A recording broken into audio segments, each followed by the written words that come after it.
people are going to be drawn to it even more. So we're just not going to say anything and just hope they assume he's an idiot. So that's what we're supposed to assume, is that John Soyega just employs a bunch of fucking morons, which makes the most sense. That certainly makes sense to me. And Motherfucker, welcome. when did we go live? Welcome. I wanted you. It's always great to start these things off with a PB rant. I feel like it's good luck. So when you got into it, I was like, I waited. And you got good on your point. I'm like, this is a good way to start off this shilling. And why I wanted to start off this shilling like this is because I've been trapped in the land of unicorns and work. So I have been cut off to all news, but apparently for all of you who are joining or maybe popping in, I'm sure we'll get our normal suspects coming through. Apparently, you were supposed to say we'll get our usual suspects coming through. I know. I try to be a rebel, but it didn't work. Ha! Star Wars pun intended. But anyways, apparently tonight is a great night to cover stuff, not just shilling, but the fact that someone screwed up when the episode 9 trailer was going to drop. Now, PB brought up an interesting point. Now, I feel like this is a fuck up somewhere with a publicist or something like that. But then Disney sort of said, hey, a lot of people seem to be interested with the fact of why is this trailer dropping so unusual? So let's just see what kind of buzz we get going. I don't really call it a stupid move on their part, because look at how many people are talking about it. It was a stupid move for me. I clicked on a fucking article. I read the whole thing. I was like, son of a bitch. I read this whole fucking article for nothing. Shit. Oh, get used to it. Do you know the mad clickbait that's going to be out now? There's probably 15 articles you didn't read that just dropped within the last like 3 hours. Okay. Because you know how the shell media likes to do. We're talking about Shilling tonight. They like to say, "Oh, there's a possibility of a trailer drop," and then they'll be like, "Oh, tomorrow or later today." They'll be like, "Oh, no, it was someone's bad," and we'll have 15 articles about that. Oh, but I guess. Yeah, that's how they do. That's how they've always done. But welcome, Trey. Welcome, Tommy. Good to see you guys. We're just bullshitting. Get some more people. Retweet this link. Let everyone know we're going live. I went live a little bit earlier, but tonight's a great night because I found two things. So I said to myself, everyone covered the Freddie Prinze Jr. And here in the fandom zone. Whoa. You're supposed to start that off by saying self. They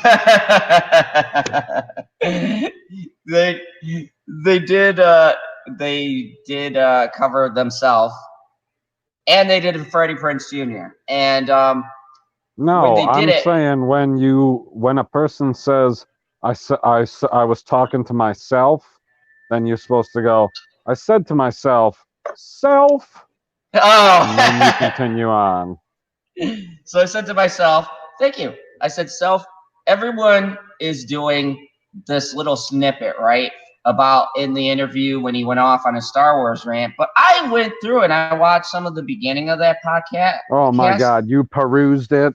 Yeah, man, that thing's an hour, and I like to do it when everyone's around because, making fun of it by myself is lonely.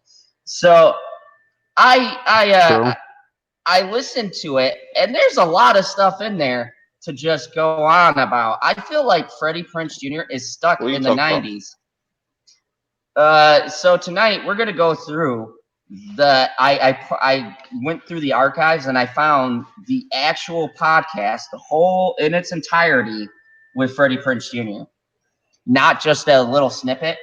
I wanted to cover this whole entire thing because from your Star Wars angle, I understand that you felt he made some good points, which is why I'm glad you're on the panel because when you said get more people in here, I thought you meant more people in the chat, not more people on the panel. But I'll take it either way.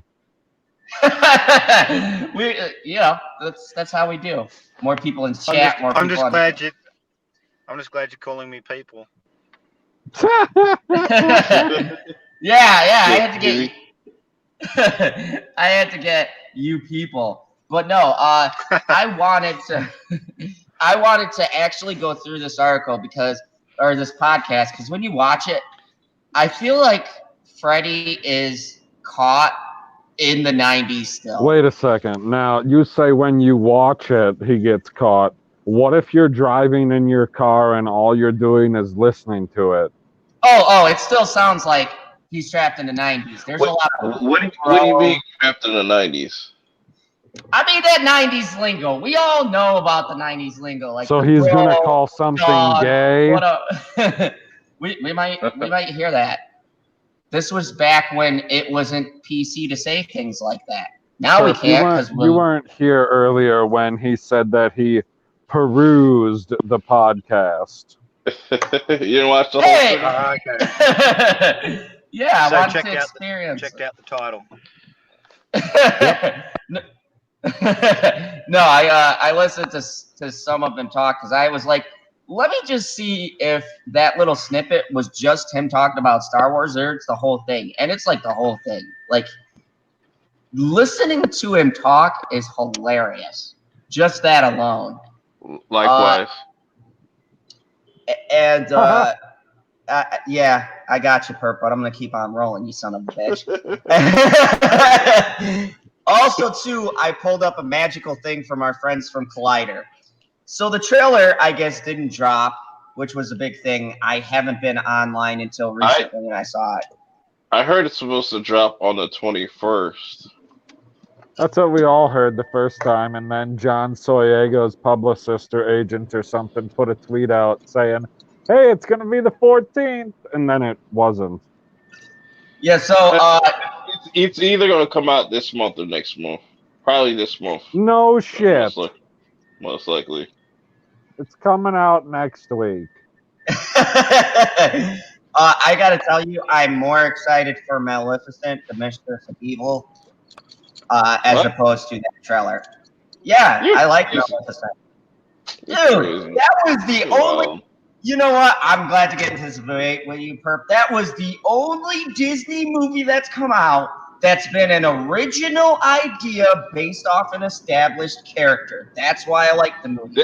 It's original. Speaking of trailers, I saw Gemini Man. I can't hear Perp. I'll be back. Okay. Hopefully this works. Speaking of trailers, right? You know, I went to go see Gemini Man. You know, go check out my review. Show it some love. You know what I'm saying? Speaking of that, you know, when they were playing the trailers before that, I was like, they're really. I don't know if the trailers were the same for your theater or if it's like the same for everybody's theater, but like the shit they were showing, like the movies that are coming out, I was like, there's a lot of cops versus black people, like, you know what I'm saying? Oh yeah, they're on that cop shooting. It's just like it's like a lot of like undertones of that shit, and just like, damn, they played all this before Will Smith's movie and stuff, and I don't know, shit was weird. A lot of those trailers they showed before that was trash, but I just wanted to. So who did you like better, Will Smith or Will Smith? I liked older Will Smith. The one, it's crazy. It blows my mind. No, that you didn't. You were supposed to answer my question and just say Will Smith. But it blows my mind that he is 51 years old and he's still doing it like that, though. It's crazy. Yeah, I gotta say, Gemini Man, my review, if I was giving it out of 10, I'd say it'd be a 6.5 for me. Where did you rate it at?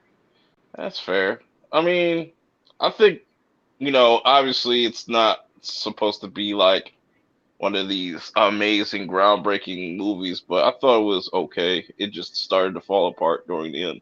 Yeah, that's work, where. Stevie? Can you hear the Purple Man now? I can on and off, but it's probably just by reception while I'm driving. But okay, I can hear him.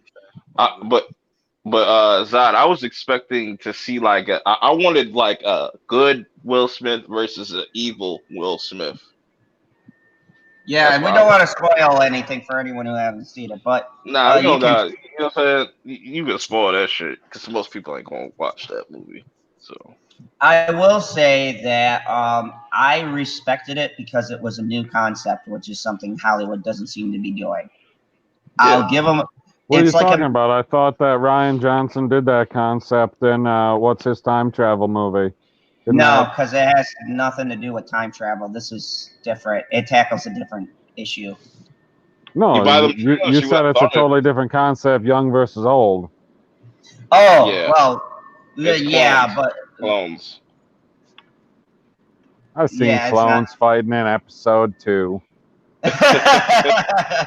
But I will No. say, the aging technology in this looked okay. At some parts, you definitely could tell like this shit looks really weird. But other times, like when they're fighting and stuff, it's pretty clean. What about Yeah. Okay. what about in the movie Eraser? We've seen that happen before, where he attacks himself. I love Eraser. Yeah, yeah. You have to watch the movie. It's a I don't mashup have to watch of. the movie. You gave it a 6.5, which means that it's total trash because you gave Black Panther a 7 and called it trash. Got you. Yeah, that's fair. Yeah, your scale's fucked up. Let's talk about something else. But anyways, yeah. So I'm more looking forward to Maleficent. But anyways, tonight You're just we're here. looking forward to Angelina Jolie. I'd I be don't know fucking if lying people- if she don't look that good anymore. you're She crazy. had her time. You know. Nah, You know. no. No. Zod still There's a- wants to there are- raid her tomb. There are better looking old white people, like white women, than that. White women. White women. White Old women. white like I got Angelina Jolie, Charlize Theron. Who's that one Hispanic Nicole Kidman chick? look alright for her age. She's like 50 Oh, something. fuck that cunt! I hate Nicole See, Kidman. oh with a my passion. gosh, this guy. Fuck her. Why you hate Nicole Kidman? What'd she do to you? I hate her. I hate her as an actress. I hate her in real life. She has a face I want to punch. You New Yorkers are haters, yo. He's an angry Kryptonian. Her and what the fuck? Her and Marissa Gwyneth Tomei. Paltrow. Marissa Tomei. You got to go her. Ooh. Yeah. Oh man, that's an Aunt May. I would She got a nice, like, wide ass. I see it far from home for the second time. I was like, yo, she got a wide ass. Like, that shit crazy. Yeah, she's That's got a what's nice up. rig. She's got a nice rig. That ass is wide. So today, folks, we're gonna be doing the showing on Jeff Dye's Friendship Podcast, and it is episode 59, featuring the man, the myth, the legend, Freddie Prinze Jr. And it should be fun because this whole fucking interview is ridiculous. Not just that Star Wars. Where is Freddie from? Where's Freddie from? I don't know. I think he's from follow America. him. He's from the US. Oh Somebody in the man, chat. are you sure he's not from Canada? It seems like a Canadian. Somebody in the chat Google that. Me know. Because if he's from New York, like then my predictions of him sounding just like Zod are correct. Oh, he's gonna sound just like Zod. You need to stop smoking that purple. Nah, I will never he stop sounds smoking like that Zod.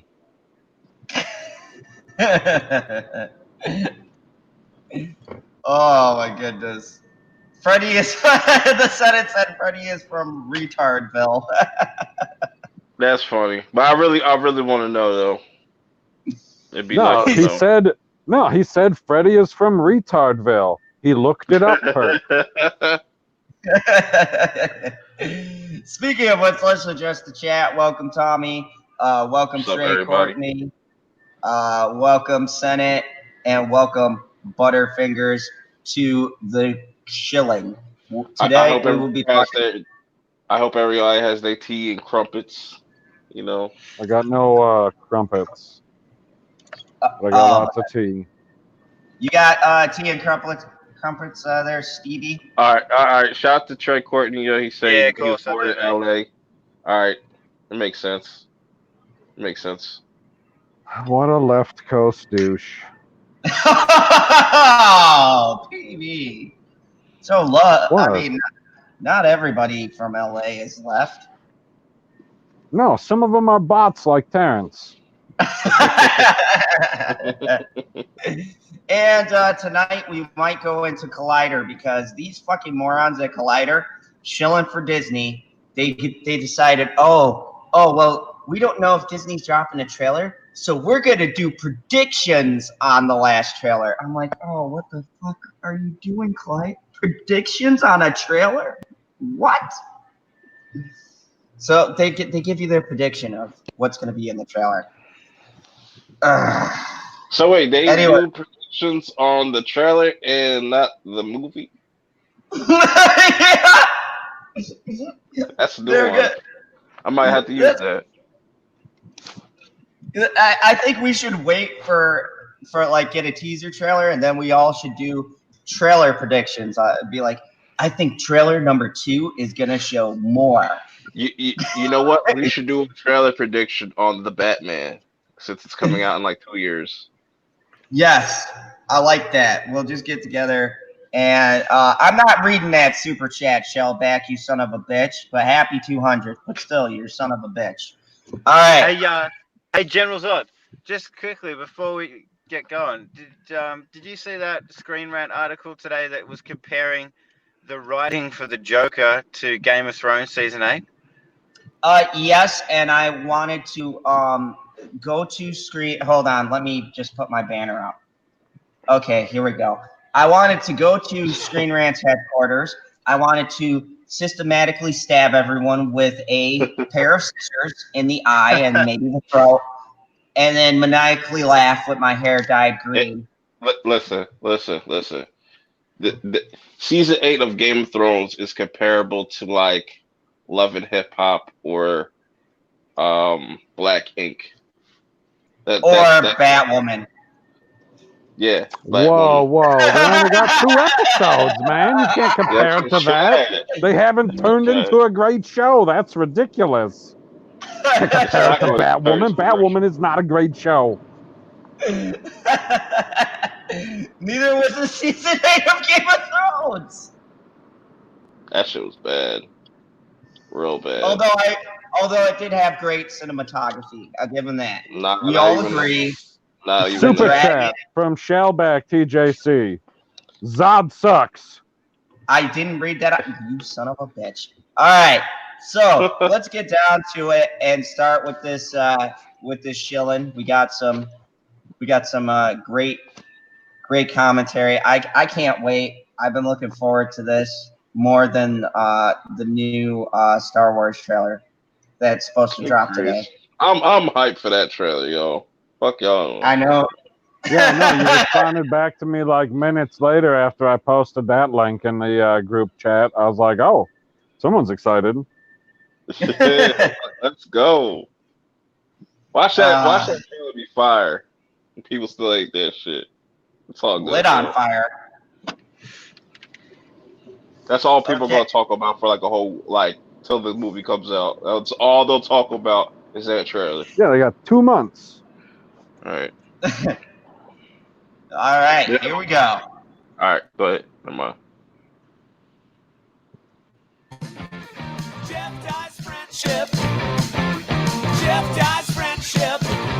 Oh, I thought it said Jeff as a weirdo. Oh my God. I didn't know that was his last name. I thought I thought Jeff died. Die. D-Y-E. Anyways. Oh God. I hate the name Jeff. Oh, don't be like that. No, really, Jeff has friends.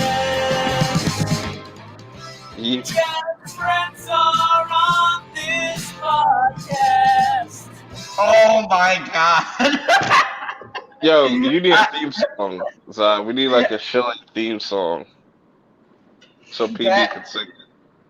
Yes, Oh my yes, god, we do. you want me to sing a fucking intro song Yeah, you're like about Shilling? Yeah, that'd be hilarious. We're all shilling. Jesus Christ. Somebody's got to write it first. Oh Give wait, me a jingle. before we start this going off topic, I saw the Three from Hell like twice already now. Shit's lit. Saying, Isn't it? Yeah, it's yeah. fire. I We saw got 4 from Hell, and I kicked those motherfuckers back. Oh my god, this is so terrible. Let's continue. Jeff dies friendship. Jeff It's 30 seconds long. This is longer than Stevie's intro. Jeff dies friendship. Friendship. Yeah, he doing too much with the fucking intro. I feel like Stevie didn't hear me rip on him. Why does the motherfucker got a coat indoors? I Because heard he's you. skinny as fuck. You got the AC I blowing? heard you. Okay, good, Fuck wrong Stevie. with Stevie, you need an intro like that. That just gets you ready. Stevie for has a podcast. bitchin' intro. What are you talking about? He doesn't need to do one with his arms flailing all over the place. He's But got does he Tom say Cruise in a friendship? jet. All right, that's fair enough. All you, You have need is to Tom add, Cruise. you have to add that clip where you see the dude slapping the kangaroo in the face and walking off. You know what? Do you know what, Perp? I may actually do that. I might do that at one of my. Okay, let's. Oh my God, Jeff is already starting off strong, and we feel like this is going to be about friendship. It's Not episode. with the Star Wars community. We got a treat for you. You know, there was a moment there. We're going through a little dry spell on getting guests. Between Wait. Does this man have his fingernail painted? I was just going to say that. Hold on. So is he like some type of punk rock star? Want to be No, like? he's a comedian. Yeah, jokes on him. Oh What my the fuck is wrong with you? God. Who raped him? That shit's gonna distract the fuck out of me. Like he's got a bright yellow, not even like a masculine yellow. He's got a bright yellow. No, they're gonna put an idiot on screen ranting and raving about Star Wars knowledge that he allegedly got from a Master Jedi. So you'll be distracted by an idiot soon. Oh. This dude.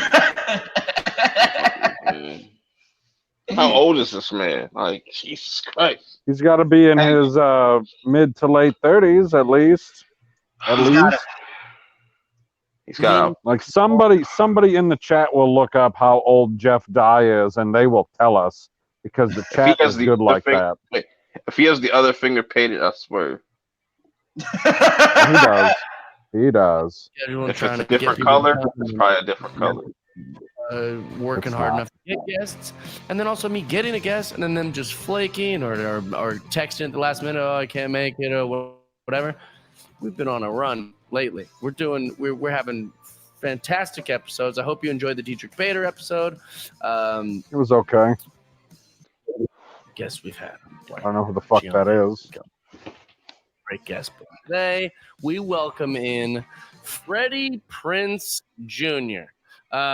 His dad was a very, very famous actor in the 70s and comedian who died way too young. His name was Freddie Prinze. I don't know that man. I know the junior. Exactly, just like everybody else our age. And there's probably a Freddie Prinze the third. I don't know about that. He's probably a bigger douchebag. wildly successful in my business and in the acting world. His wife is a famous actress. She's Buffy the Vampire Slayer, Sarah Michelle. Okay, I love Sarah Michelle Gellar. I love Sarah I Michelle love that Gellar. he's introducing him by introducing a bunch of allegedly more famous people first. Yeah, by whose standard? Like, hey, you might know this guy by how famous his dad was, or by how famous his wife is. Hold on, I want Particularly- to. Shellback said, "Do I have issues with older people on YouTube?" I'm not. Nah, I don't. Cause I'm an old person on YouTube. So Perp, I was informed that he is 36 years old. that's pretty old. That's what Butterfingers said. Yep, Man. but he looks This- about 50. I don't got a problem. I don't got a problem with older YouTubers. I got a problem with YouTubers that paint their fingernails. Fuck wrong with this man? Oh, Michelle Gellar. The dude is in tons of movies. He's done tons Where? of voice work, plays, tons of acting. He was a writer for pro wrestling, which we get into. He's a We got a Nightbot in here. How the hell we get a Nightbot? Fucking Nightbot is back. I'll fix that. okay. Freddie Prinze Jr. and PB could probably correct me if I'm wrong here. He didn't fucking write for WWE, did he? Whoa. That's not what he said. That's not what he said at all. He A writer said he for was a writer for professional wrestling. Professional wrestling has multiple levels, and it has multiple companies that have failed and dissolved. So we would have to know what company he's talking about. I think it was. I want to say it was WCW, not WWE. Then that would make sense why they fucking collapsed, hey? It would. This was when they were going down under it, and they were trying to come up with any idea. Oh God, this is starting off great. So he checks literally every box for pretty much anyone that would be listening, but especially for Tony. He likes gaming.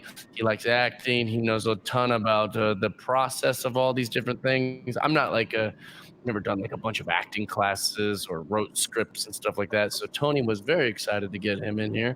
He also has a podcast with Josh Wolf, The Prince and the Wolf, or The Wolf and the Prince. I don't know. I get things backwards. I'm dyslexic. And he's just got an Good thing you're all-around- hosting a podcast then. Yeah, like how do you not know who you're interviewing? Like you know nothing about him. He hosts a thing. Not sure if I'm saying the name forwards or backwards, but it's definitely That's like on me the hopping on. internet. That's like me just hopping on here and just be like, yeah, I don't know what Zod does, or you know, I don't know what Hey, this late Perp, night thanks talk for is joining us in General Zod's zone of fandom. place. Zod's place, of fandom.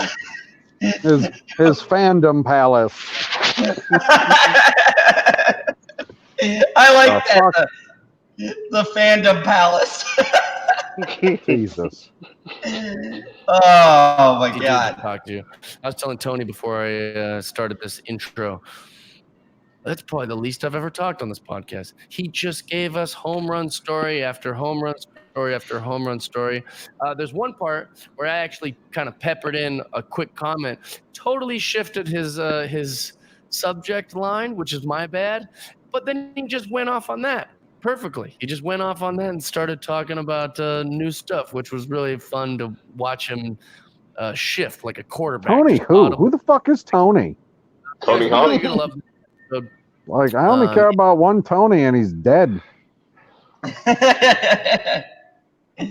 Tony Soprano. Yep. No, you dick. That's where I went with Tony Soprano. Of What course Tony are you would. Stevie knows what Tony I'm talking about. The Tony Awards. Oh my god. Trolling me. Yes.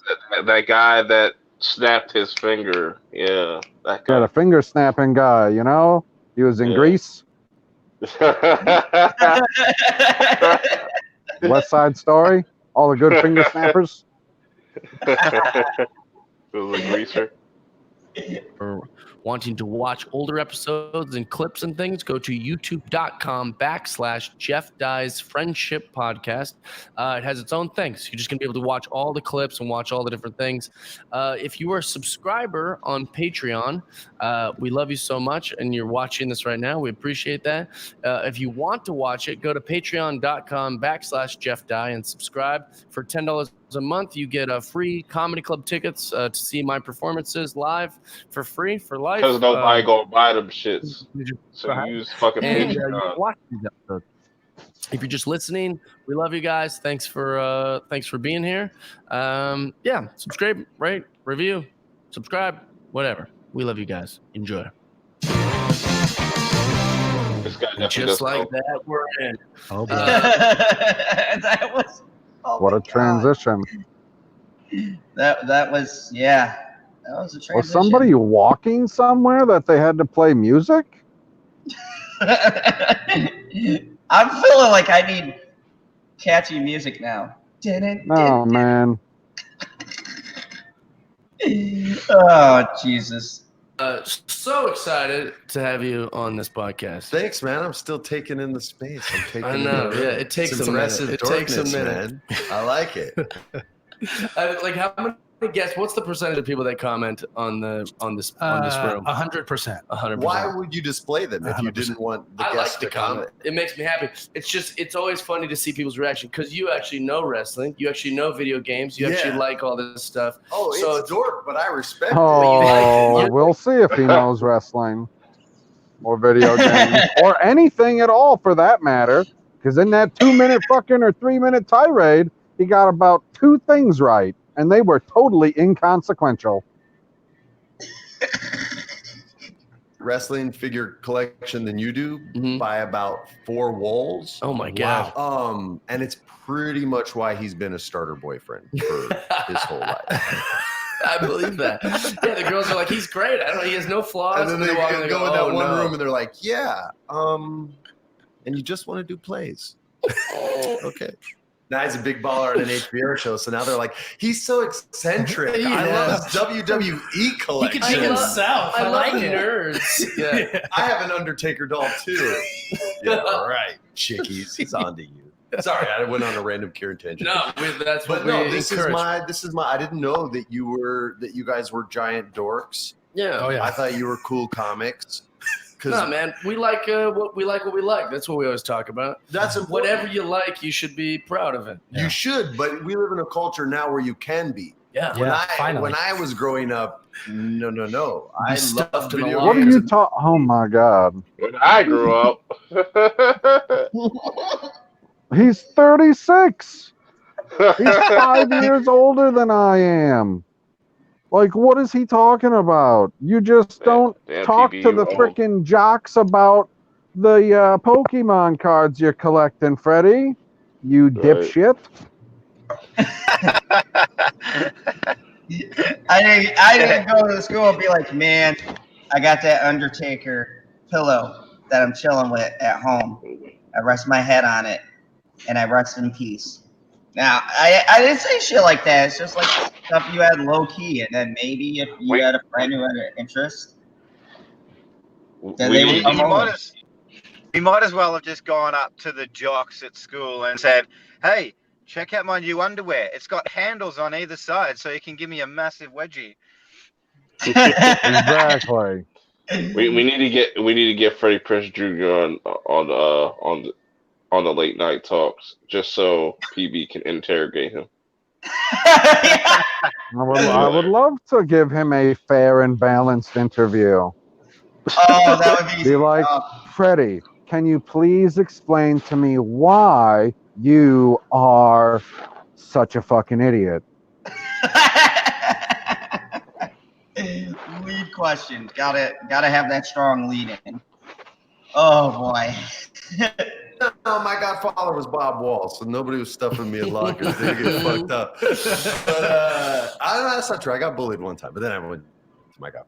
Girls weren't having that. Like Right. they were like you're playing Super Mario Brothers and watching Andre the Giant? I'm like, yeah, you're what the fuck? Get Where over are here. you? You're missing out. Sit down. Don't talk. You're gonna miss the match. Like, and so be single for a long time. Me too, though. But I was such a late bloomer that I didn't even consider girls were gonna like me, so I didn't worry about it. I was raised by a single mother. I was worried what women thought. Like that was a big. I guess I was pretty concerned with it. What? I had already That's now. He was Raised by a his mother. single mother makes you. Oh my god. And to what he said, the dude Jeff said, like I didn't expect women to like me. I don't know what women like men that paint their fingernails. Just Yeah, they're noticing you, just not the way that you want. right. Well, as that best friend, you guys all know that best friend. Yay. Anyways, No. Stop flipping your wrist like that. It's cultural appropriation.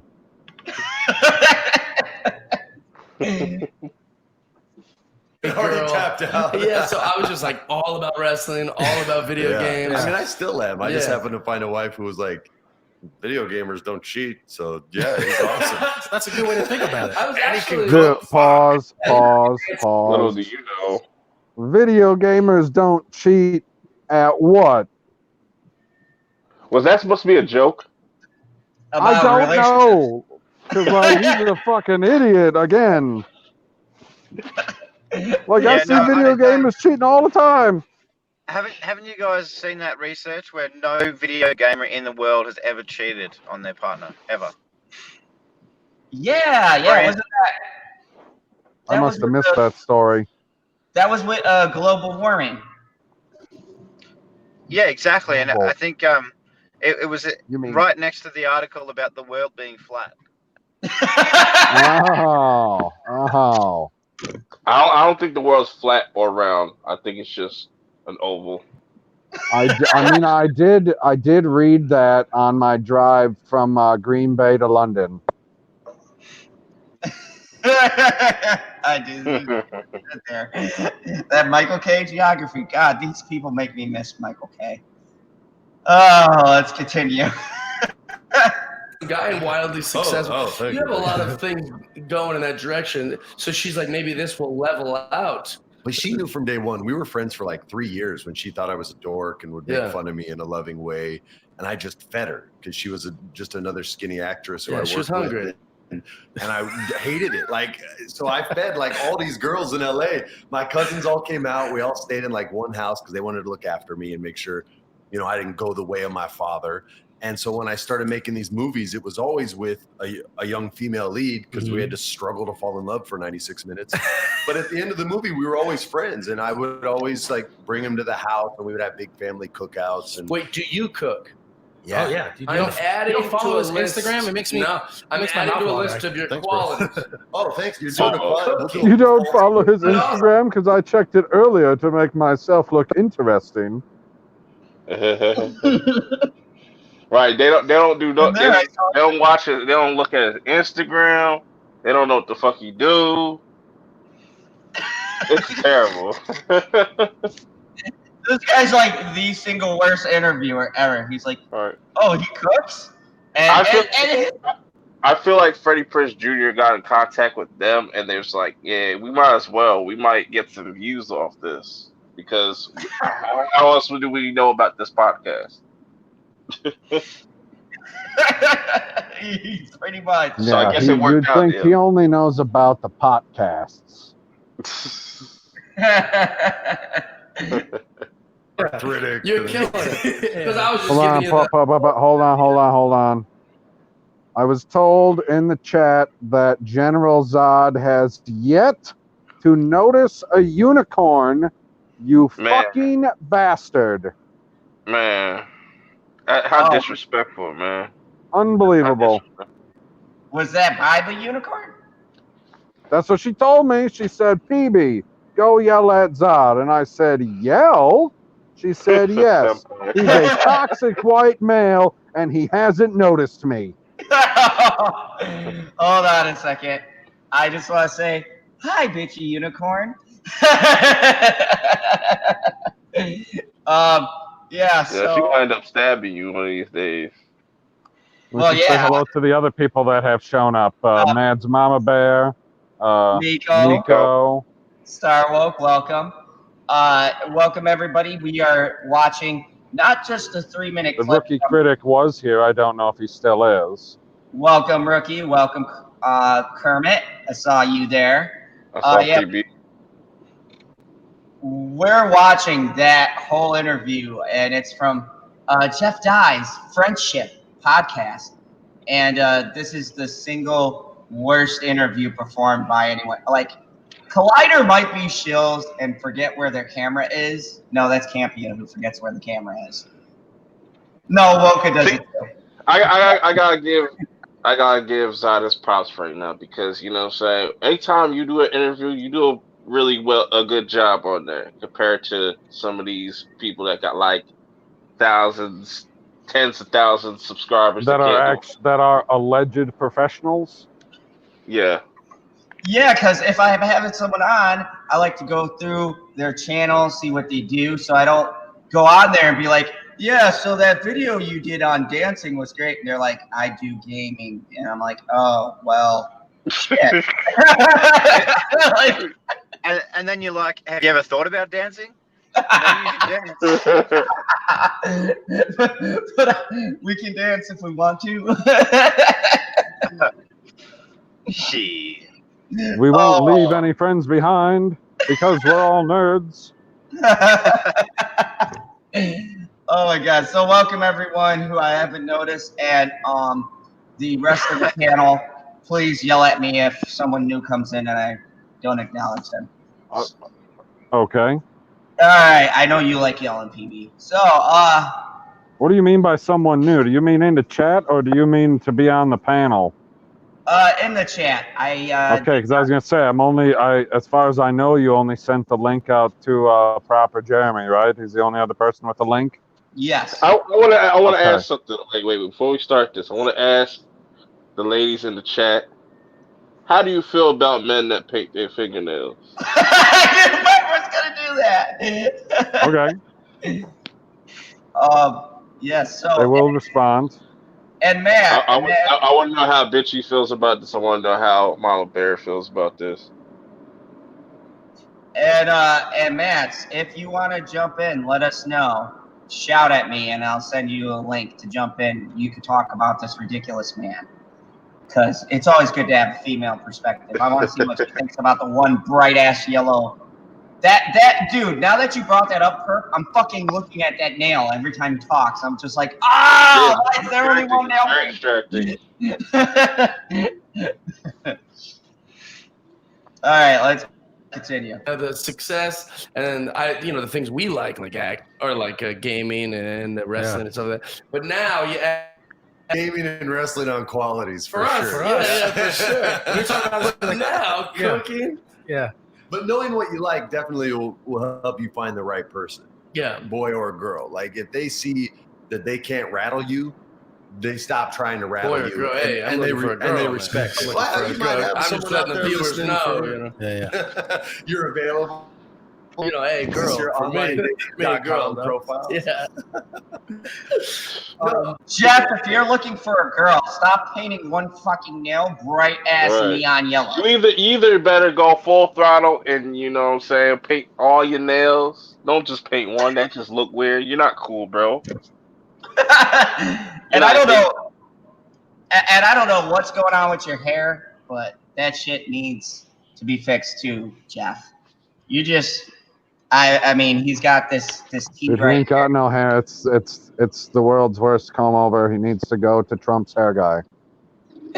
Get some plugs. Where do you get your hair grease at, Zan? Oh, there. Yeah, At the local dairy place. That's where he gets wholesale butter.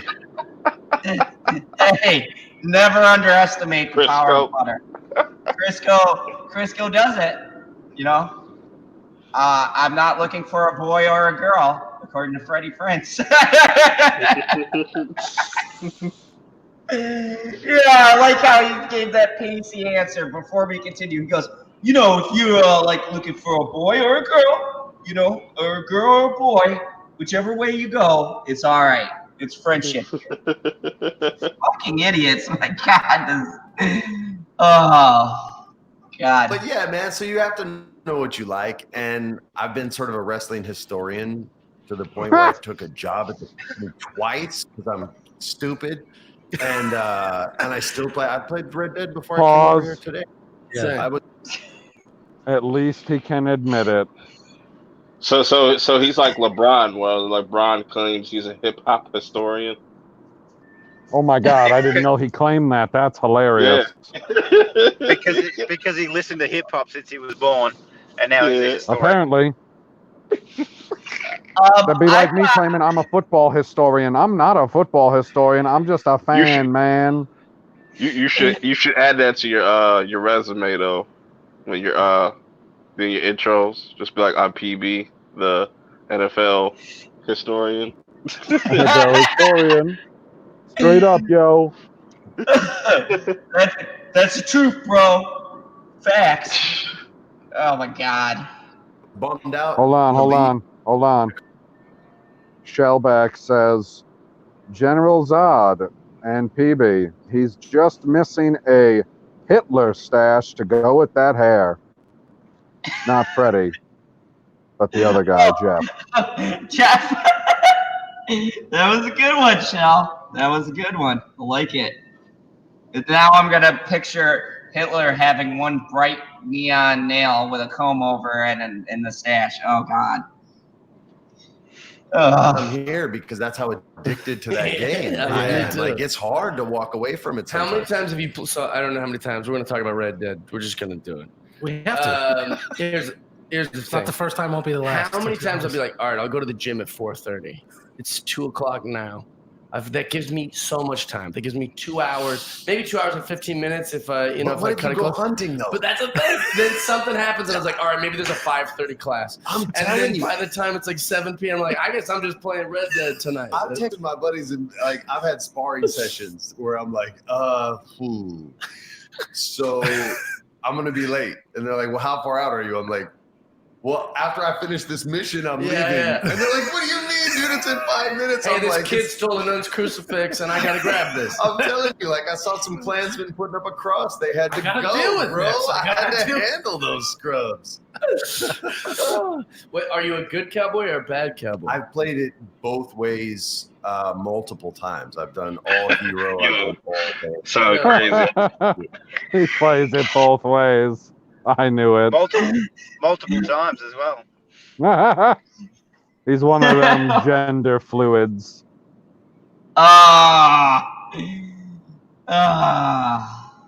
God, that's this.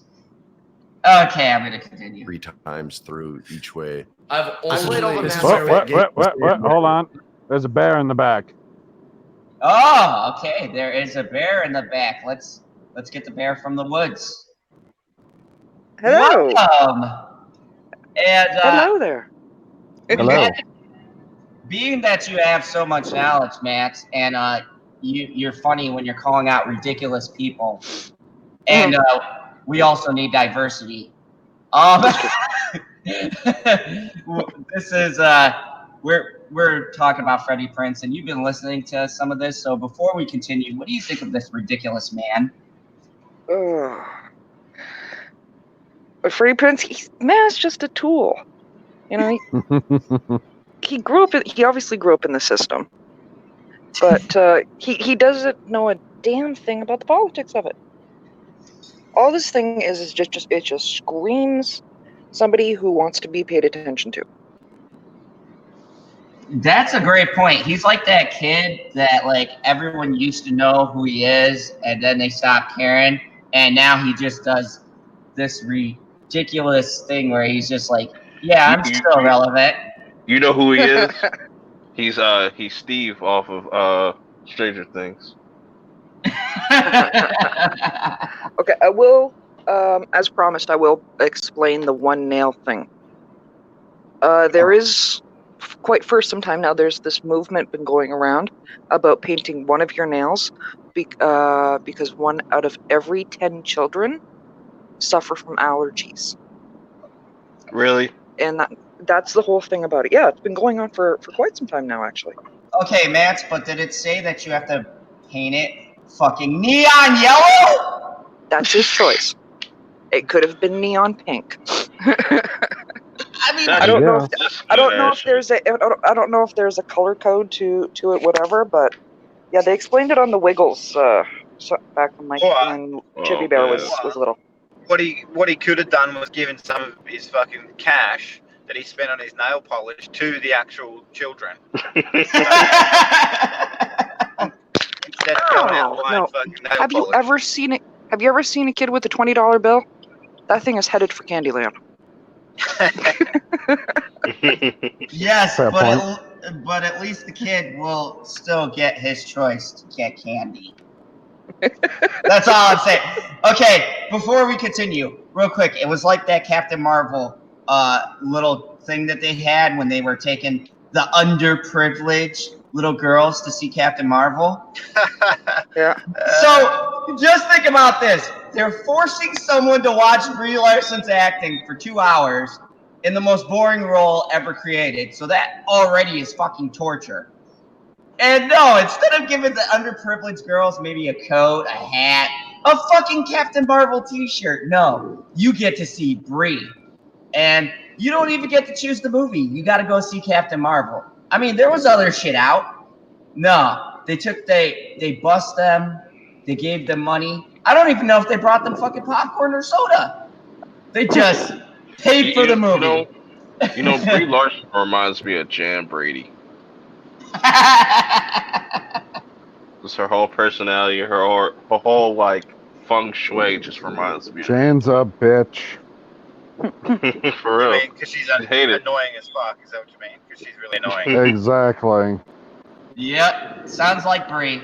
Fucking Brie. All right, I'm not gonna go down that rabbit hole. Let's go down the gender fluid. Freddie Prinze Jr. Great segue. Only bad. Yeah, only bad. So Well, that's the the thing, I've only fantasy played you it want to once. I've only played it. I mean, think if I played it again, that'd be. Okay, well, that instinct is your like gamer instinct, right? So Yeah. your avatar, like if you went to a Westworld, Yeah. the person you would want to be would. Okay, I just want to stop. How the fuck?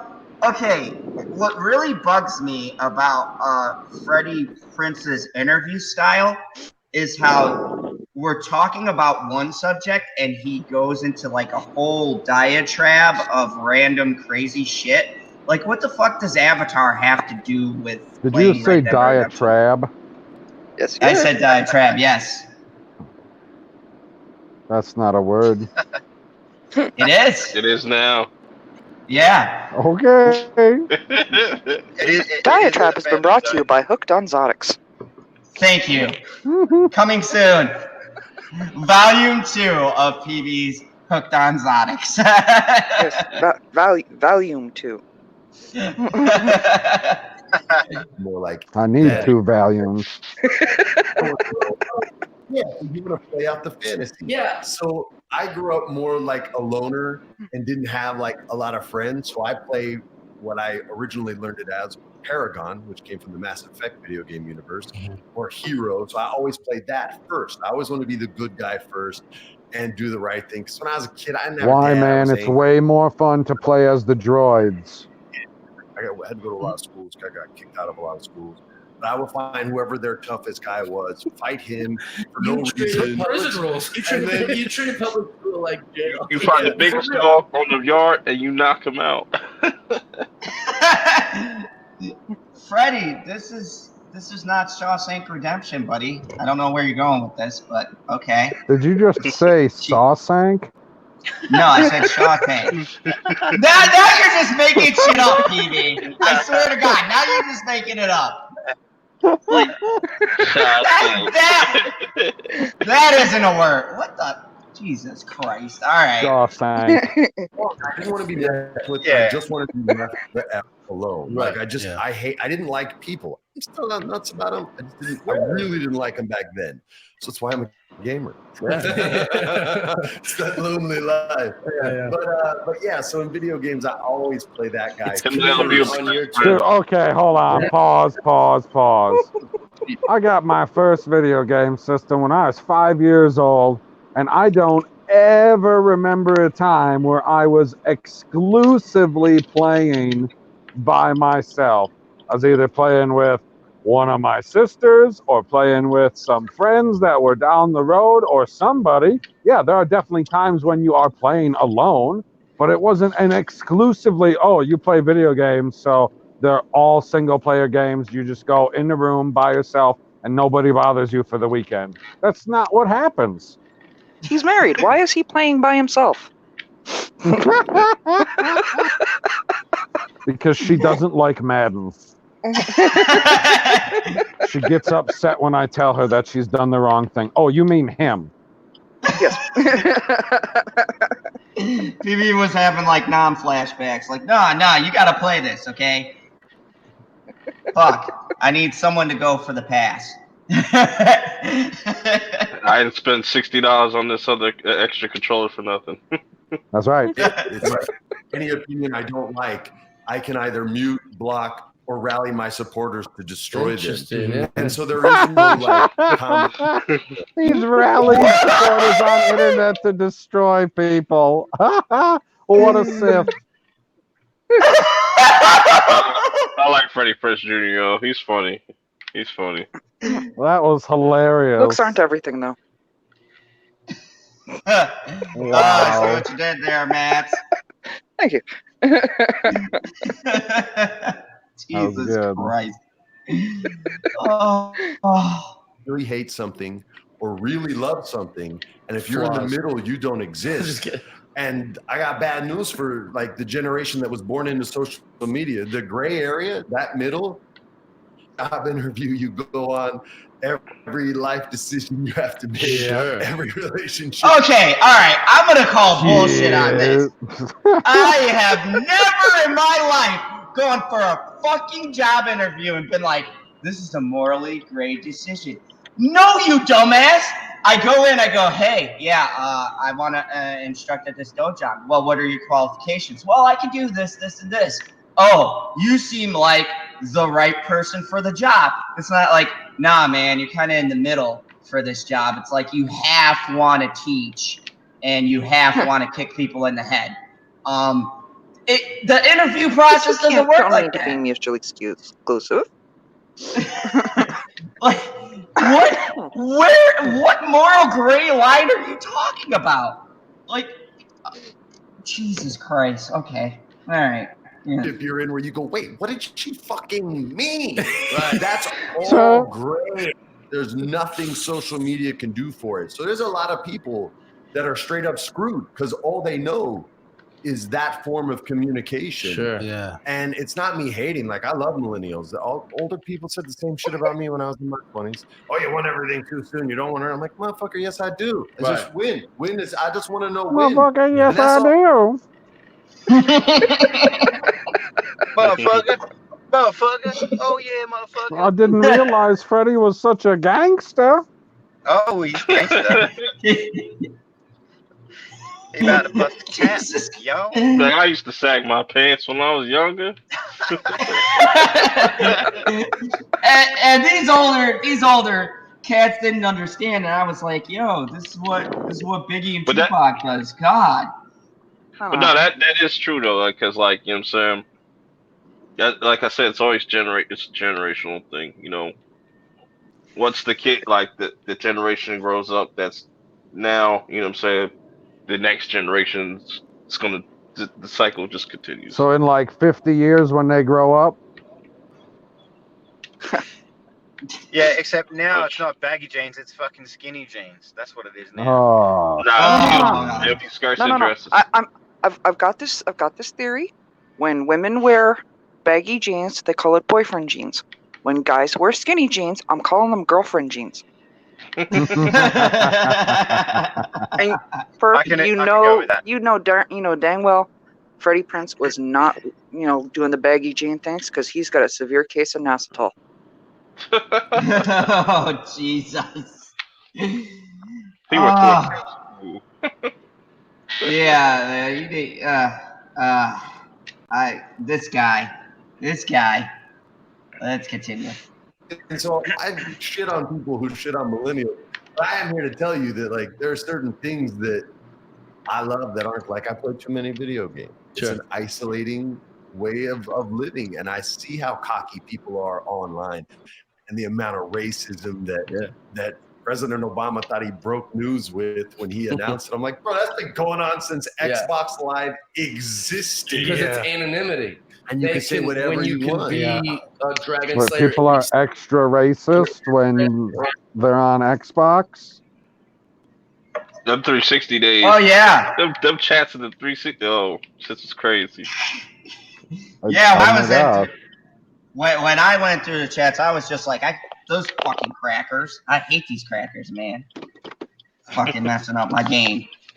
No, if anything, gaming caused rage. Like when I gamed, my ex at the time would have to tell me to turn it off because I'd be yelling at like 9-year-old kids at like 11 o'clock at night, going, "Fuck you and your." Yep, I'd be like, "Fuck you and your mom. I'm gonna fucking kill everyone at your house." That's not a good example. We've all seen you yelling at the screen. You had to have tough. You had to have tough skin back then. Be on them Call of Duty lobbies. Oh man, yeah, those Call of Duty lobbies are rough, man. Them little kids, they go straight for the throat. They be Then like, they get "Eat bodied. son." Then they get bodied.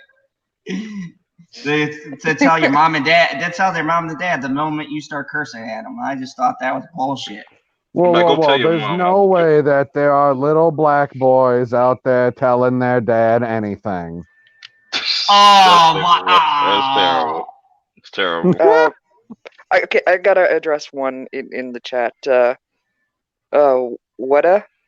I'm not saying the rest of it. Okay.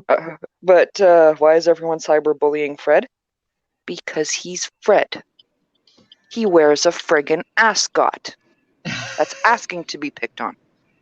And that's a fact. And plus, if you didn't know, this is called the Shilling. And here on the Shilling, I point out people who shill in their ridiculous comments. I'm not bullying. We're pointing out stupid shit that's being said. This isn't bullying. This is just pointing out facts. I didn't say it. The person being interviewed said it. If you go on to a public forum and you act like a dumbass and someone calls you out on your dumbassery, is that bullying or is it just stating facts? And come on. We just call it Late Night with Zod and PB. Exactly. Anyway. Boom. And you know what? To be fair, I've had friendly jabs from the chat from people on the panel, and I don't sit here and go, "Oh my God, the Senate." Mostly from the Senate. Yeah, the Senate is like my go-to. Like, if you want to see some quality telling you something about yourself, look at the Senate's comments. That man's a master, and no one messes with his meetings. I don't know. I gotta look and fresh from him earlier. It's not just small comments either. Sometimes it's real as well. Diatribes. Diatribes. I'm so glad you didn't cut out when you tried to say diatribes. No. You obviously missed it. It's not hashtag. It's pound. Pound diatribes. That sounds pretty. All right. Oh yeah, because that's so much better than the hashtag me too. Oh, that was a funny one, man. I did not realize the ramifications for that. I had like 17 fucking downvotes. I'm like, what's going on? I haven't gone live. I got a message from the bitchy unicorn. It says, "Tell Zod that me and Shellback are going to rape him." I didn't read that one. That's what it says. The turtle, huh? Oh, and by the way, hey guys, I gotta get going. Catch you later. Okay, you go take care of that dingo problem. And I will. See you later. See you later, Freddie. Later, See you, Stevie. See ya, Stevie. And thank you. What an ass. What a bitch. What a cock. I can't see that. Huck, there we go, who Yes. subscribed to my channel. I appreciate your subscription, sir, and enjoy the show because, you know, this is what we do here. We get a little bit wacky here in the fandom zone. So Tell your friends. No, I Bring love all it. of the asses, Tell all your of the mom, cuts, tell your all of them. No, apparently YouTube has really got it out for you. It's not letting let him or her like the video. Oh, refresh. Jump out, refresh it, jump back in, and try again because other people were having that issue earlier today from other streams I was watching. Yep, YouTube, they try to silence Zod every night. Like, I don't know what it is. They don't like the fandom zone. You're a Yeah. villain. That could be it, PB. That could be it. Fucking tough life. Let's Your continue. Your real name, name, a photo, and your home address, Yeah. your work Yeah. address, and what hours, and your route to work, so that I can find you. If you're going to If be you're a gonna pop racist off douche, like Yeah, there's that, nothing yeah. creepy with that statement. I was on a show called Chico and the Man. My gamer tag was Chico Jr. I finally just changed it because the moment I would go in a Call of Duty lobby, it'd be like, "You fucking beaner, spick, motherfucking Oh, border." yeah. I'm like, "Yo, what? I'm mainly Irish, and I'll buy your fucking house and sell it and burn it to the ground. Like, what are you talking about, bro? Who are you?" Yeah. And it's just so insane. I just changed it to Dukes Jr. instead. This is my daughter's I'll buy your house and burn it to the ground. Why would you want to burn your own house to the ground? Just so I can burn money. I guess he's got that Star Wars cash to burn through. Yeah, I'm not gonna. I wish I had a Star Wars check. I'll be living nice right now. No, there's some quality trash talking. Yeah. When Perp gets paid by Disney, we're gonna know because his aura is not gonna be purple anymore. It's gonna be green. I'll never change. He'll be like, "You're this Disney." Green's like my 10th favorite color. So Shit. Hello? Hello? Yes, my love? The fuck? Okay. Yo, how you gonna let the man Did she answer just a fucking call him in the middle of this fucking thing and he answered the phone? bro? I'm like, yo, you gotta leave the show. You can't be doing that shit. You can't be doing that shit on my phone. Like, this ain't like when Stevie's wife called and he thought that he was on mute, but he wasn't, and it was damn hilarious. Like, you're on camera. You are quite obviously not muted. What is this? Amateur hour. Kara, I will I'm come like, and pick you up. bro, hang up the phone, bro. Bang on her. Hit that red button. Bang on her. Click. Faking. Oh, okay. I was gonna say. Yeah. Don't call during the interview. Text him naughty Right. things. Right? Get it right. Oh, That's what the unicorn does to Zod. He's like, Yes, yeah. Not that kind of he's naughty. like, Oh.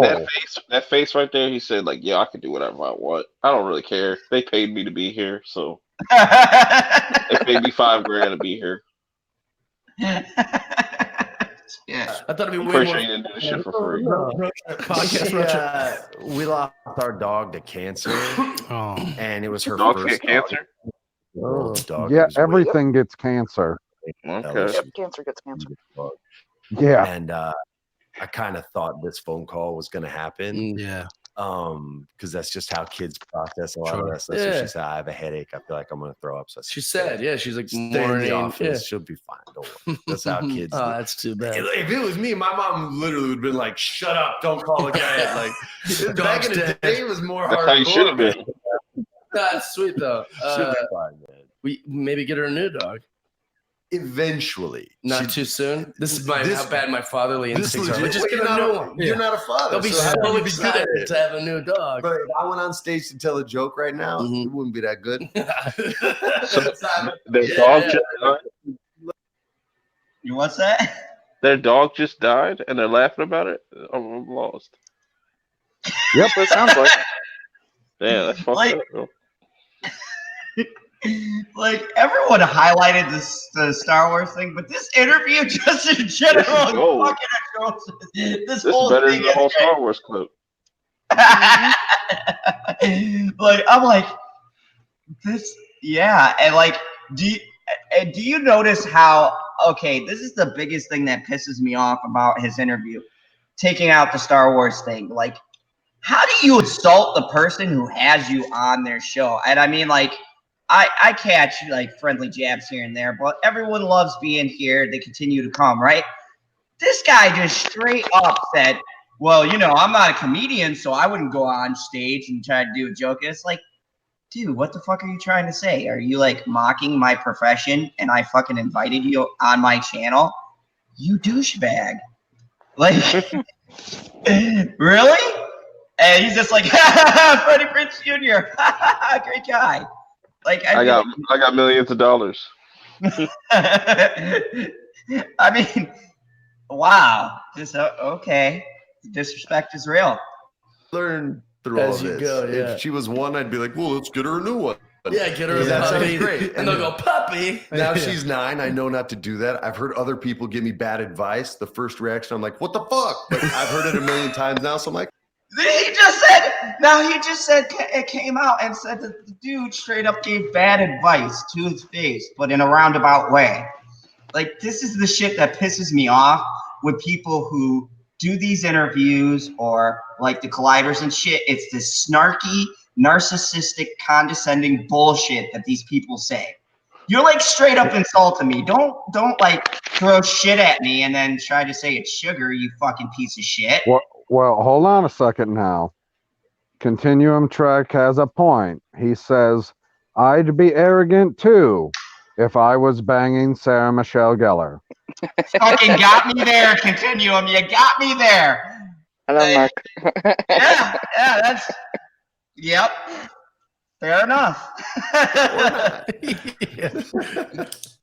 Understanding. This is knocking him out. He is understanding on the understanding. quality. Yeah. I give a dumb suggestion. He doesn't shame me for it. Yeah, You know? it's nice. He We're goes, giving this to my wife, but it's no, There we go. There we go. you just got to remind her. Yeah, there we go. How did you meet your wife? You said you knew her for 3 years We met on before you married her. Yeah, we met on the set of I Know What You Did Last Summer, Nice. and this, I just like to say that I knew that because I followed Sarah Michelle Gellar on Healthy.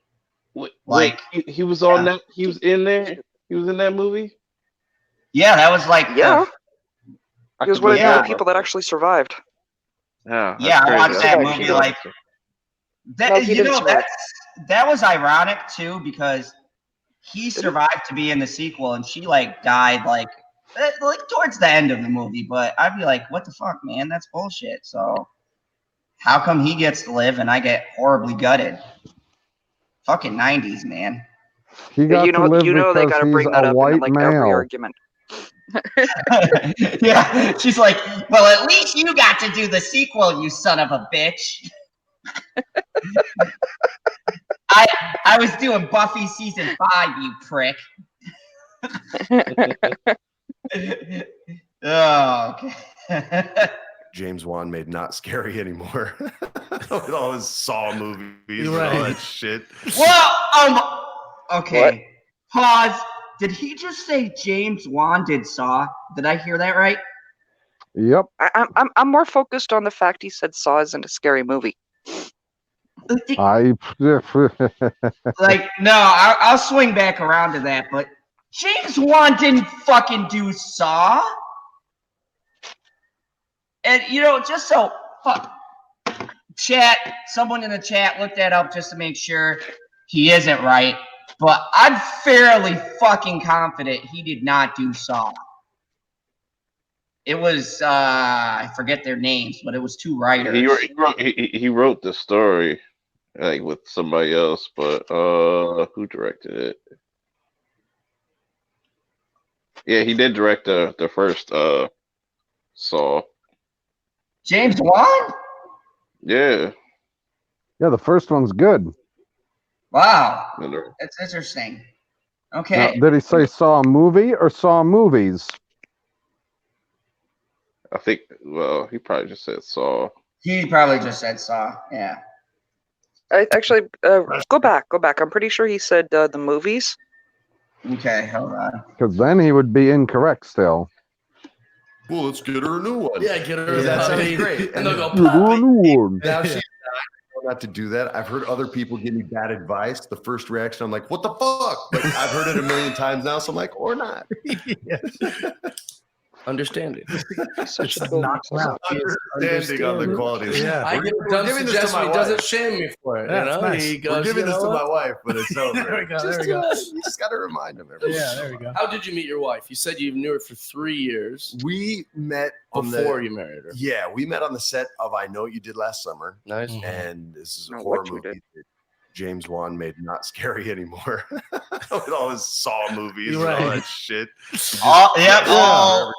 All But, his Saw movies. Movies. Movies. Okay, These as Saw movies.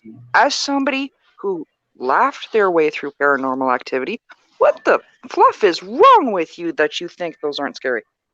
I first don't one's know. scary. Like, I don't know what his determination of scary is. Then, if there's nothing, like I mean, nothing in that movie that's scary at all, you got a screw loose in your head. Because I can understand how some of the scenarios in the movie are like, well, why would that person do that? That was really fucking dumb. Why wouldn't you just do it Like- this way? And then you laugh at them.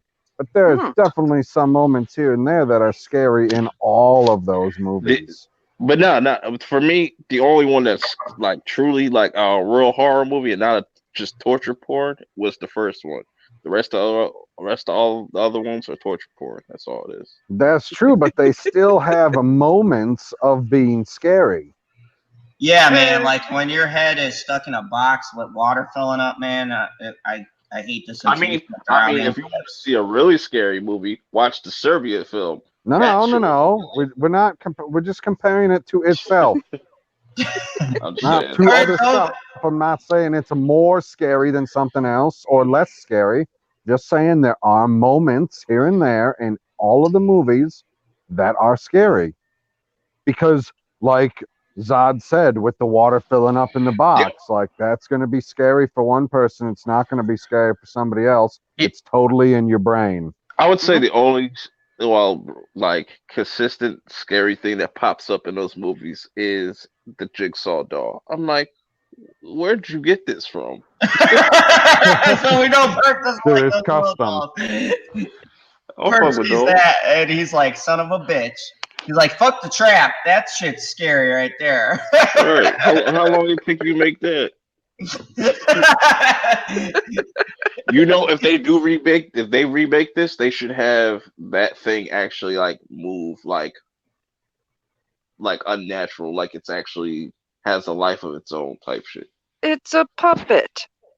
Any That's all- movement is unnatural. That's good point. All right, let's continue. It's evolved, you know. They It took evolves. That's what yeah. we're talking about. It always evolves, man. So that was pre-podcast. But we met there, and she didn't know how to drive. She was from New York. And I was Fuck you, Shocker. Freddie. Fuck you, Freddie. Big facts. Big Listen facts. here, Jersey.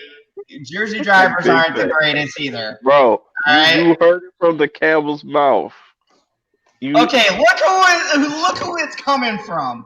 That just proves my point. Hey That's man, all I'm saying. hey man. Everybody, New York got hold this L, man. Y'all got hold this L. They don't know how to drive because they don't go faster than 10, and it takes all day to just get to the other side of town. Now that's a pretty truthful statement. On that thought, hey, Trey and Shellback, I totally agree with you. Jennifer Love Hewitt is better than Sarah Michelle Gellar because she has a bigger Facts. acting talent. She got big old titties. Big old Um, tingle bitties. yeah. I could get behind that, Trey. Behind it, that was Shellback, but yeah, behind it, in front of it, yeah. Yeah, that works. And Shellback is weighing in on the driver's thing. Where we were in this little town called Southport, North Carolina, this really racist town. where they, for whatever reason, misspelled spick on a brick and threw it through my window. Oh my god! But they misspelled it, so I kind of laughed. So I anyway, kind of laughed at their racism because it was incorrect racism, so it's funny. What an idiot! He's And been I like how just saying that. They did their racism wrong, so it's funny. oh god, this is I didn't great. realize that's how it worked, but now that I know, I can get away with all kinds of racism. I just got to spell words wrong. Is Freddie Prinze Jr. Hispanic? Does he have Hispanic in him? Apparently, that's what I'm getting from all these stories. Yeah, I'm like, yo, they just his stories kind of go back and forth, you know. Kind of. I feel like he's telling. I feel like he's telling on himself. Like he did this. I mean, stuff to other people. To me, that sounds like you can, write the N-word on a brick as long as you leave out one of the G's. It's okay. Terrible. I don't think that's how that works, Freddie. Oh god, this is gold. This is the greatest shilling yet. Oh my god, I need a great thumbnail. Maybe this right here.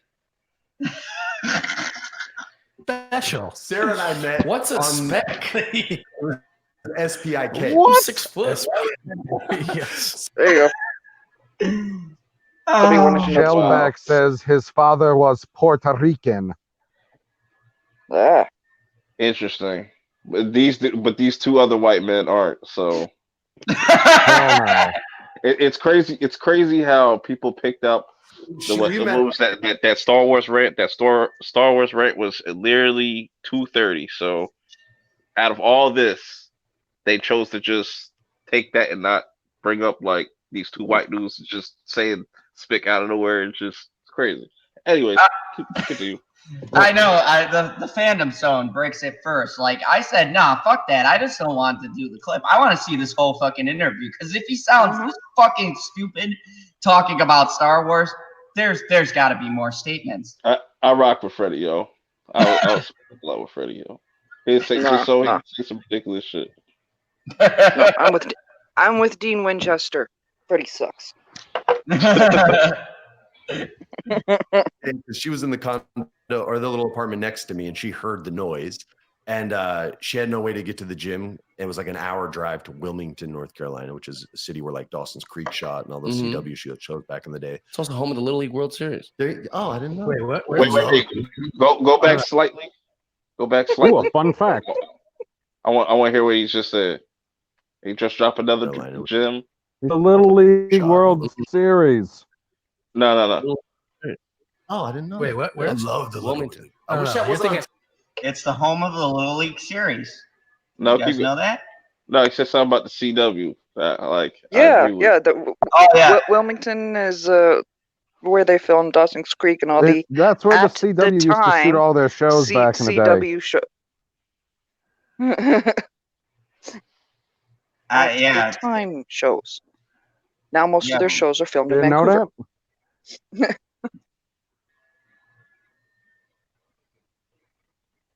No.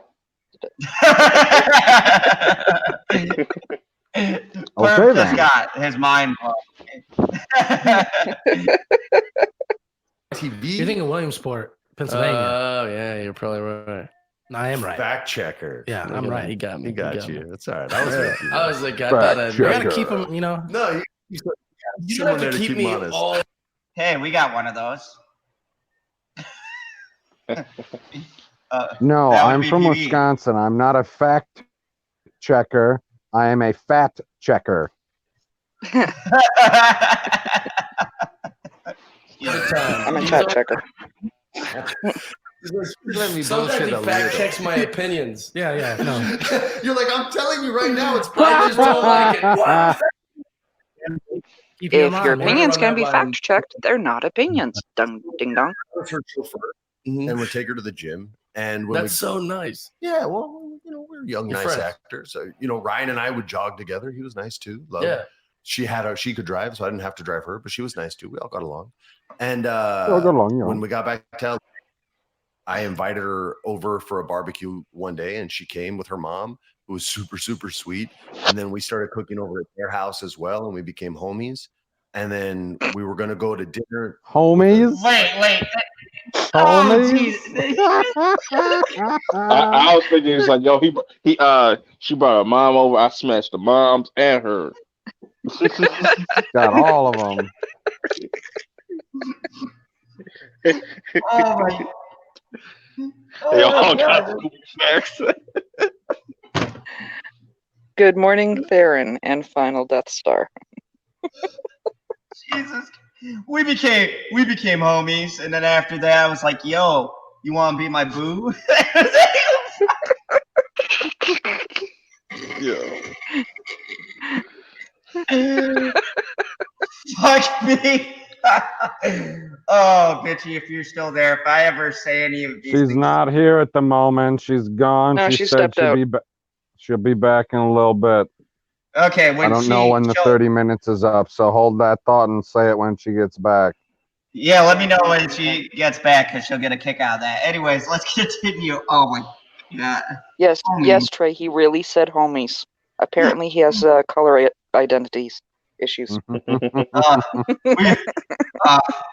oh man. Like, there's going to be 3 of us, a publicist who we both know and love still to this day, her and I, and the publicist couldn't make it, so we still went just her and I. And all of a sudden, instead of friends, by the end of that dinner, I was nervous and she was nervous, and there was like tension. And Ooh, you probably shouldn't have took that pill that early. Yeah. Years ago. Yeah. Well, in this, so like, X is a hell of a drug. Not the pill I I was don't talking think he about. was thinking about that one.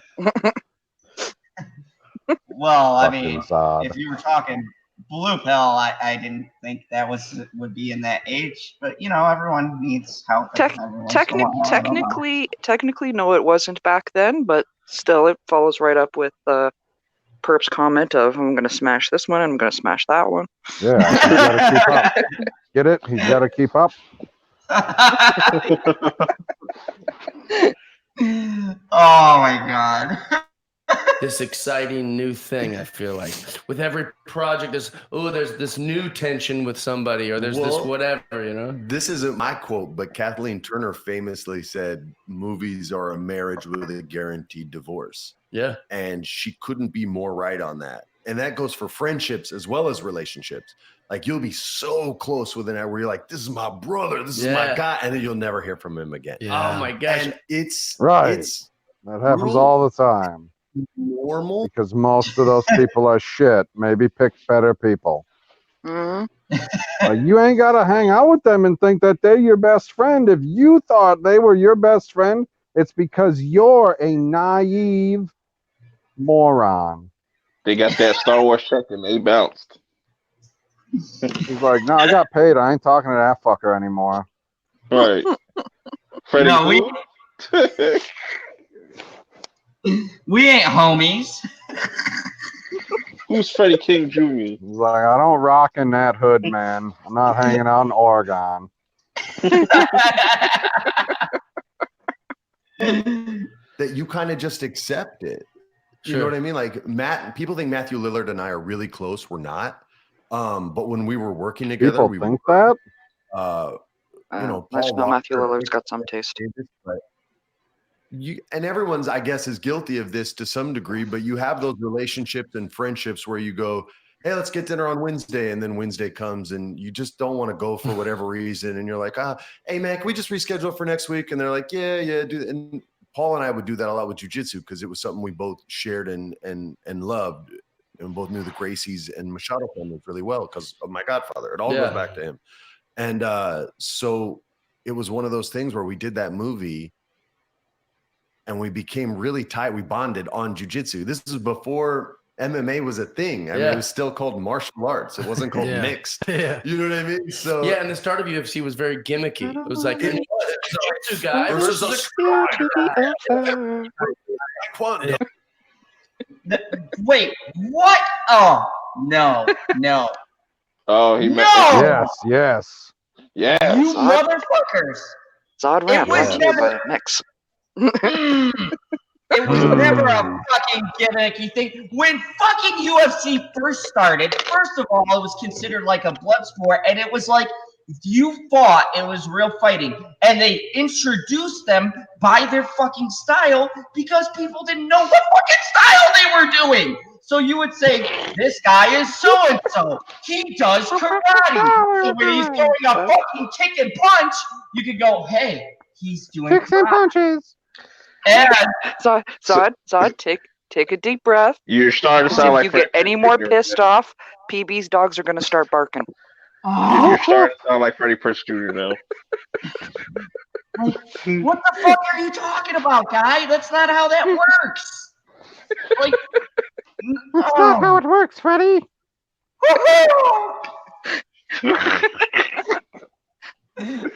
Jesus Christ. Oh my, I didn't think I was gonna read something that would make me rant, but yeah, he fucking talks nonsense about everything. Okay, let's continue. Technically, you didn't read it, you heard it. Yeah, you didn't read shit, man. What are you talking about? Yeah, methods. Yeah, Tommy's hilarious. I love Tommy. Jesus It's Christ. a lot. Yeah.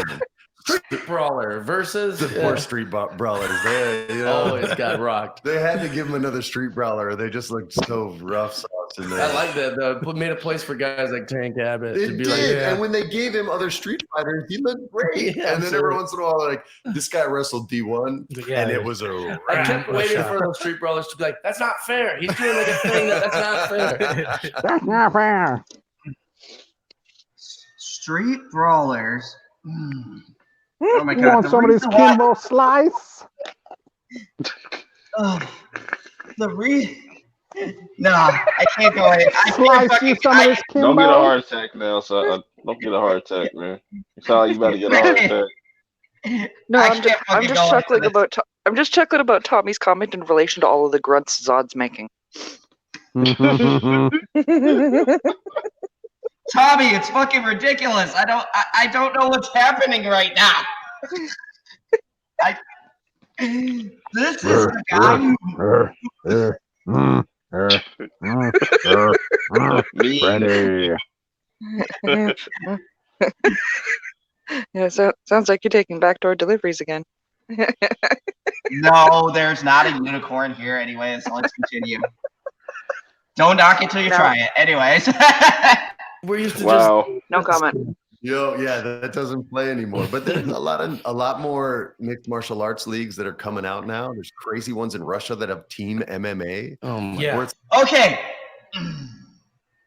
They are not coming out, you fucking idiot. Mixed martial arts league have been around the world for Tell 'em, Tom. fucking years.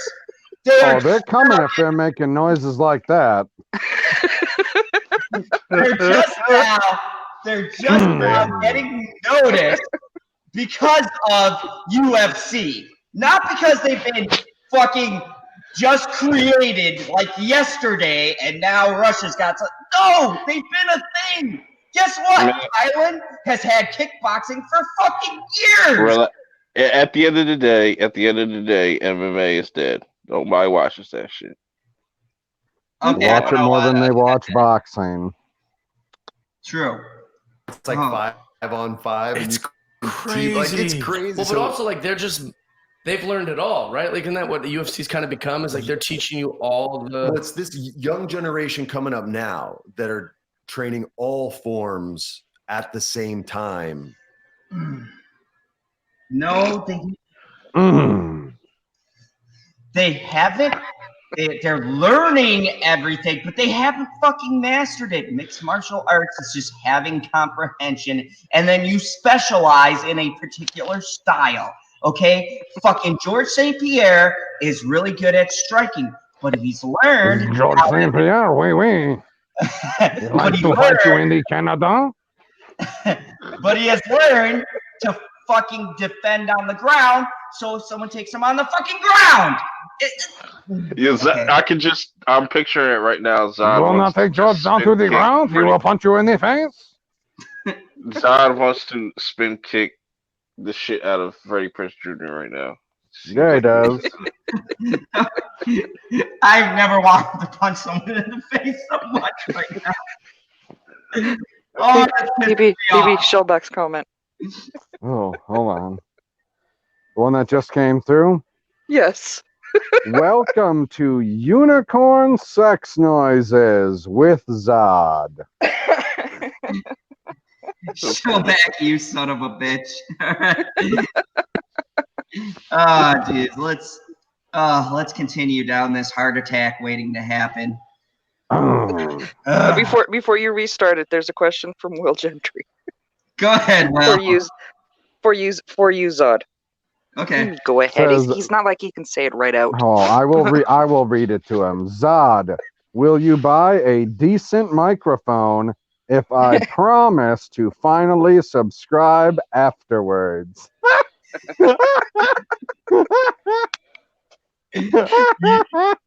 I'm not gonna let gold like that go by. You know what? Well, for you, if you promise that, then yes, I will go and Oh my God! Yeah, brand he'll new pair of fucking buy it, headphones. but he'll never plug it in. He'll be like, "Look at my microphone It's in and the its car." beautiful box." You probably not even using your new headphones right now. Actually, No, I he's am. I most certainly am. Hold on a second. Prove it. Prove it. All you gotta do is turn your camera on, guy. What's taking so long? No, he has to go to the car to get it. Oh, that's taking where so- the avatar is. No, where's the What's taking button? so long? Where's the button to turn my thing on? It Just just turn says, the camera on. it says edit avatar. Don't Oh, edit you your have- avatar. That's not the. You have a button to That's turn a your ghost. thing on? He's in the Ghost. dark. Yo, you just let your hair grow. You just not let it back no more. Not slicking back your hair no more. You just let it go. No. My hair's erect for reasons. Oh, okay. Ew. Yeah. Unicorn reasons. Okay, yeah. I want to wait for this conversation to be over. That's insane. And maybe not all have access to world-class teachers, but a lot of them do now. So it's this next group of gangsters coming up. Oh my God, no. Gangsters. We got some gangsters up in this biatch. Got some cheese throwing kicks. Kick him right in the balls. My Godfather. When are they gonna make a Bruce Lee video game? They I think put they it in have. games. Yeah. No, but I mean, He's in a UFC. game like a They already game did. where you, They do a game of death. Spider-Man, They could Red do Dead. game. Yeah, they should do that. Why don't you Be go pitch that? fantastic. They never played They should Sleeping do Dogs. Batman. What's that? They never played Sleeping Dogs. You're pretty much fighting like Bruce Lee in there. Nah, man. He said he was a video game guy. Of course he ain't never played that video game. Nerd. And Arkham Yeah, Asylum. You just walk around like you're trying to, it's By just the kind way, of. that Batman Arkham series, I don't know if they're doing another one. I don't know if people know that, but What? yeah, they're making That's a another hot one of take. those. What?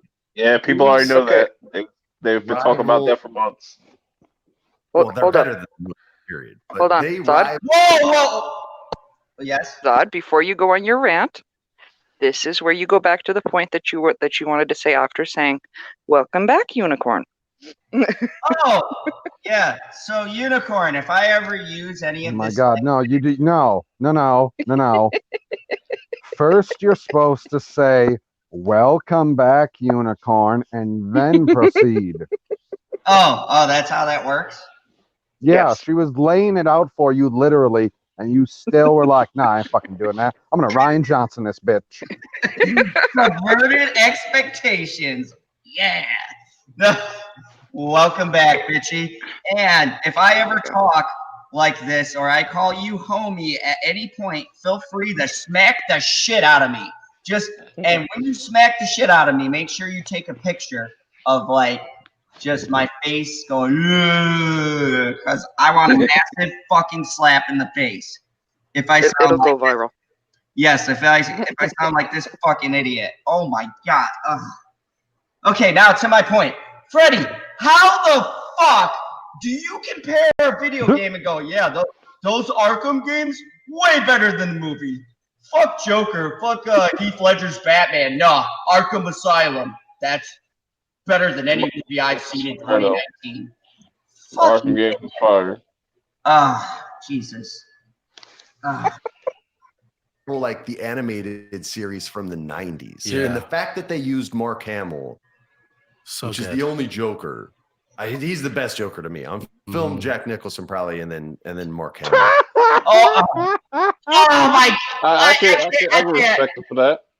Oh, he puts Jack on top. Yeah, but he does it so easily is what the problem is. Like, there's no equivocation of, well, you know, you got one of these two guys is sitting at the top, and I would pick one of these. He just is able to instantly go and say that it's Jack Nicholson, and it's not instantly Jack Nicholson.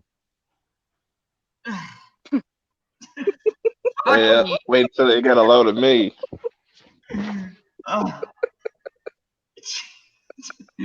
Like, regardless of whether or not Heath Ledger died, the Joker stole the show in a Batman movie. That's true.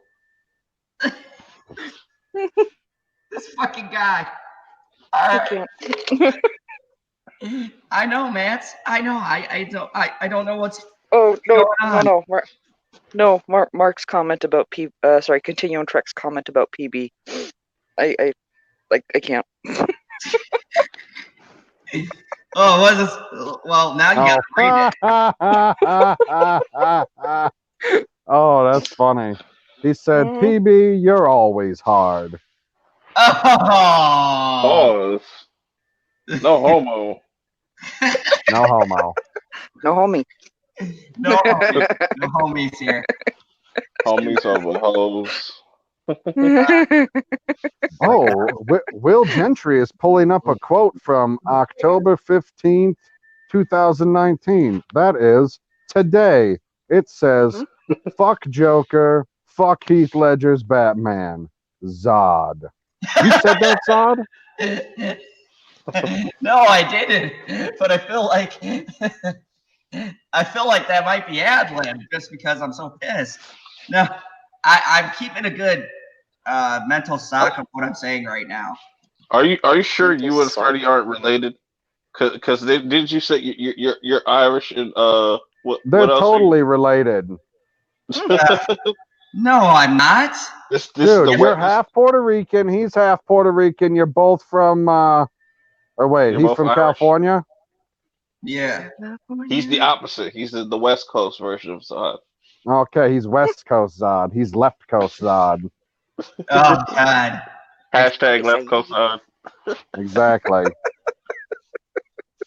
Oh, God. If that's the case, he fell way the fuck from the family tree and hit a couple branches on the way down. Jesus Christ. Oh. When they did the third one with the Scarecrow as the antagonist, he sucked because they put Joker's voice in there too. And all due respect to the actor who played Scarecrow, he just doesn't have the same weight as, you know, a voice that I can't do a great Joker voice. But he's like, you killed Captain Clown. And it's like, you hear that and you're like, what the fuck? Yeah. Those games are so great. If you haven't played those, you can play them for free. Game Pass and stuff. And the gameplay's so pretty good. I don't want to say the insult. You can pay him for free if you pay for subscription service. Okay. What a fucking rich white person thing to say. The Combat controls system. pretty simple. Pretty simple. The Batmobile control's not as simple, but the fighting combat system, I think they did a great it's like job 10 with. guys and you just whipping their Even ass. if you're an older listener like me, He's that's a whipping game their ass.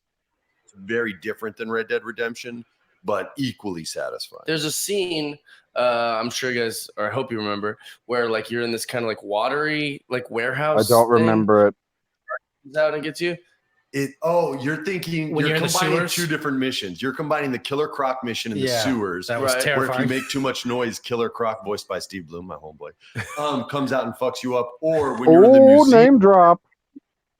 Yes. and you're Yeah. walking over the ice, and a shark just jumps up out of Dude, nowhere and almost scared kills you. me so Oh, yeah. bad. That's why I stopped playing horror games. I won't play horror video games I can't do it either. because they say I played the first.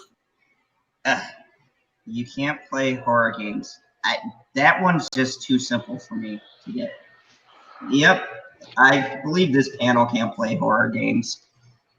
It all is coming together. Holy fucking shit.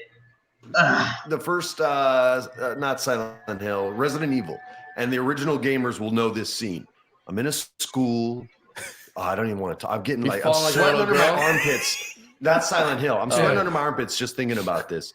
You're in a school, it's boarded up. All the windows are boarded up because Raccoon City had this horrible outbreak, which, by the way, that's what this fucking Impossible Burger is.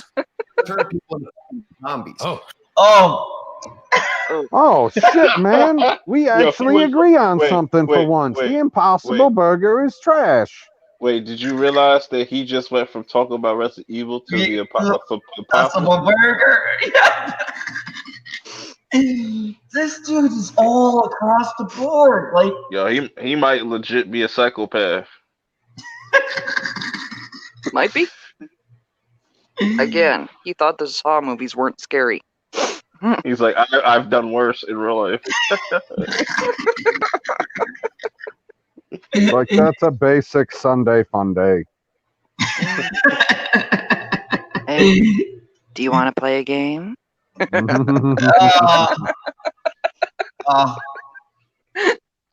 He's like, Freddy, I'm killing you on the principle of we just need to get rid of you. Live or die. Make your choice. No, motherfucker, just die. And I'm pretty sure he's talking about the second Resident Evil and not the first one. Yeah, that's Umbrella Corp shit. It's not this real meat. I'm telling you, and everybody who's eating it, you're fucked. And that's why regular meat or regular fucking vegetables. But anyway, you're walking down this hall. Wait, what is an irregular vegetable? What, he's getting fake vegetables now? Wait a second. Hold on a second. If they Those have wax an ones are for decoration, dude. Right, if they have an Impossible Burger, which is a burger made of plants, did they have like an Impossible Carrot, which is a carrot made of animals? That would be all over that carrot. I bet it's extra delicious with the pot roast. I think what they do with those Impossible Burgers is they mix it with plants, but also possums. No, I've seen how the Impossible. Impossible. I've seen how it was made. It's a weird fucking process. It's not for me. I just gotta say, a meat carrot shaped. I'm not sure that's your best example right there. Especially after following it with, I I'd feel be all like over that. trying to make lettuce out of it isn't going to work out so well. Yeah. I get where you're coming from, though. Thank you. Funny as hell. Jesus. Which makes you walk closer to the damn boarded up window to get around it because they didn't have jump yet in video games. I guess. Yeah. And so as I'm walking by, of course, wood fucking breaks and these zombie fuck arms come out and grab me, and I threw my cousin's controller across the room and broke it. Arms. And he got so mad, and I literally was like, "Yo, I'm done." Yeah. I did a couple on stream on Twitch like years ago, and it was the least fun I ever had. Did you ever play? Did you ever fun. play PT? No, fuck that game. That game. So it was. What is that? Fuck it. But no, I didn't. So, play. so it's a game that got was Hell's PT. But come on, that was hilarious. No, fuck that PT game. What is it? It was a little game that Kojima was working on that was supposed to be like a Silent Hill. Pretty much it was like kind of like a tech demo, but like a lot of people were able to play it.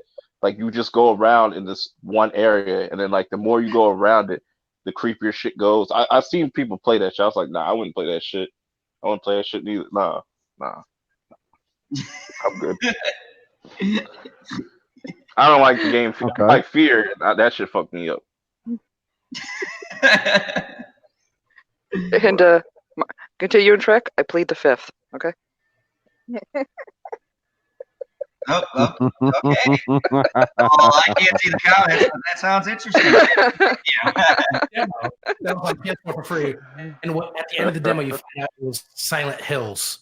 And it was Hideo Kojima was making it with Guillermo del Toro. How did you not know that Hideo Kojima was making it from Jump? He puts his name. Well, no, we didn't know. Yeah, we did know that, but we didn't. Yeah, but no one knew that it was a Silent Hill game. Oliver Stone of the video game. Right. I directed this. Everybody better fucking say thank you. I love his games, but I'm like, dude. And it was everywhere. It had why do I have to stare at a guy's ass shoving the Abercrombie fish where everything says Abercrombie. After every cut sequence, directed by Hideki Kojima. I'm like, you just get two. Even Rodriguez just does two. You know, we used to play all these games. I didn't know who Every made mission. them. And I was fine with it. I didn't know. You didn't know who. And even when you did know, you didn't need to be reminded every 6 seconds. I totally stepped on your. You said Hideki Kojima, and I went, I'm sorry. So, and then Norman Reedus was in it. So that's what's like when that game got canceled. That's why he's doing the one he's doing now. I'm glad it got canceled. Stop scaring people. And it was like literally, all it is like you go into this hallway and then you turn the corner and then there's like a door at the end. And when you go in that door, it kind of loops, but everything changes every time. So then like scary things happen. Now you go and there's just like women standing there. Yeah, and I'd never in my life like turn around and all of a sudden someone's like, just right, all kinds of shit. No. And I'd never in my life had been like, just frozen, like I don't want to move the stick. And they're letting because I know some shit's they're gonna letting happen. Guillermo del Toro make video games. Yeah. Fuck that. That's amazing. His movie. I don't mind scary movies because I've been in one, so they're not that scary. But even his movies are kind of. What if that would be great punishment for your children? Make them watch horror games? Yeah, no, you make them play a horror game if they they get in trouble in school or something like that. You want it? No, because punishment's supposed to have a consequence. You don't want to traumatize them with horror images and prison is. Keep this weirdo away from kids. Jeff, first you have a bright ass neon fucking yellow nail that's fucking us up every time you talk. And now you're talking about stick kids in front of horror games when they miss the game? What the fuck is wrong you got no kids. He's like, oh yeah, you misbehaved? I'm gonna fuck up the rest of your life. No, this is how you parent your kids, right?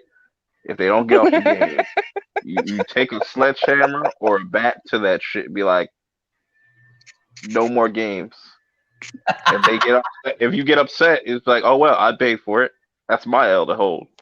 I broke it. I'll be one of those. Okay. I'll be one of those parents that like destroys the kid's console. Like fuck that. Or I'll just take it. Be like, it's mine. It is mine. Oh shit.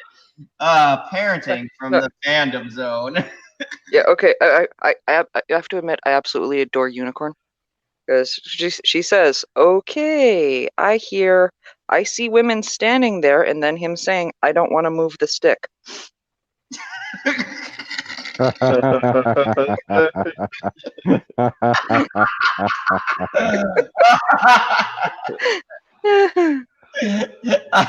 I was paralyzed with fear. I didn't want to move the stick. You go right, you go left. It's a different thing. Shit's all messed up, man. Yeah, we gotta get through this shit. We on the 2-hour mark. Yeah. All right, let's power through. Hope we don't hear anything ridiculous. And that's supposed to be punishment. Right, kids don't go to prison. We don't try to traumatize. I'm gonna be a great dad. I'm sorry. Like here's a more mellow version. Yeah. Both kids are in mom and dad's shower. It has like a his and her side, right? Yeah. So they want to always go in the out shower because it's cooler than theirs. So they go in, they start arguing in the shower, right? That shit ain't safe. Eventually someone's gonna get pushed, slip. They're gonna slip, they're gonna get hurt. They don't want to listen to me go, and I'll do the new wave thing. I'll get on their level. Hey guys, you could get really hurt if you do that. And mom and dad don't want you to get hurt. So let's stop. But kids don't fucking respect that, okay? They don't. And if you yell at them, you'll scare the shit out of them. Yeah. But now you're scaring the ability to hear and retain information. So now they fear you, but they don't respect you because they don't understand respect yet because they haven't heard the sentences that you said after that. So I just go in there, put both faucets on full-on cold water, and they both scream and they try to get out. And I go, no. Your shower's not over yet. Finish washing your hair, Charlotte. Rocky, finish washing your body, and then you can come out. They had the nerve to say, Dad, it's cold. So I took their towels. And I'm watching them. And then Wait. He watches his kids shower? Am I hearing that right? I assume he's not like watching them intently. I assume he's just like in the. You watch them intently enough to take the towels. Well, you ain't got to see what they're doing to take the towel. Yeah, you need to finish washing your hair. That's intently. Well, we got to figure. I would assume that their bathrooms are probably substantially larger than any of ours are. Their bathrooms are probably substantially larger than my kitchen. That's true. That's probably true. Yep. AGP. So effectively, Efficient, they were as clean as a surgeon. You got to figure it out, man. They came out. Then I gave them their towel. I said, "You guys still want to fight?" And they're like, "No, sorry, Dad." And then they were cool for the rest of the night. But you don't show them a James Wan. You don't show them. You don't give them faces of death videos. No, you don't do faces. See, that's why you're a better dad That's than old me. school, Yeah, bro. you're a That's better old dad school. than me. Shout out the '80s fucking. You should write faces of death. No, you shouldn't. We should write the one. cool dad. Like you want He to be gives an his suggestions. You're like, actually, let it be. Let's do it this way. Because people will read it and be like, yeah, I would do that. Then you can come in and be the voice of reason. Like, It'll be You his whip him with the monologue. towel. You're like, no, don't whip him with the towel, It'll Jeff. be his monologue on the left or No. wrestling promo. Or in the middle, and then it'll be my version. Yeah. I think like the Don't idea whip of the like children. effective, cool dad. I don't know if I'm the cool dad because Yes, I'm that's pretty the most genius thing I've ever Yo, heard. this dude in his fucking fingernail, yo, that's just tripping me out. It's been bothering me for 2 hours. Purp was just like, the fucking fingernail. I'm Can't like, get bro, over get some nail polish remover and take that shit the fuck off, bro. Fuck that nut ass shit.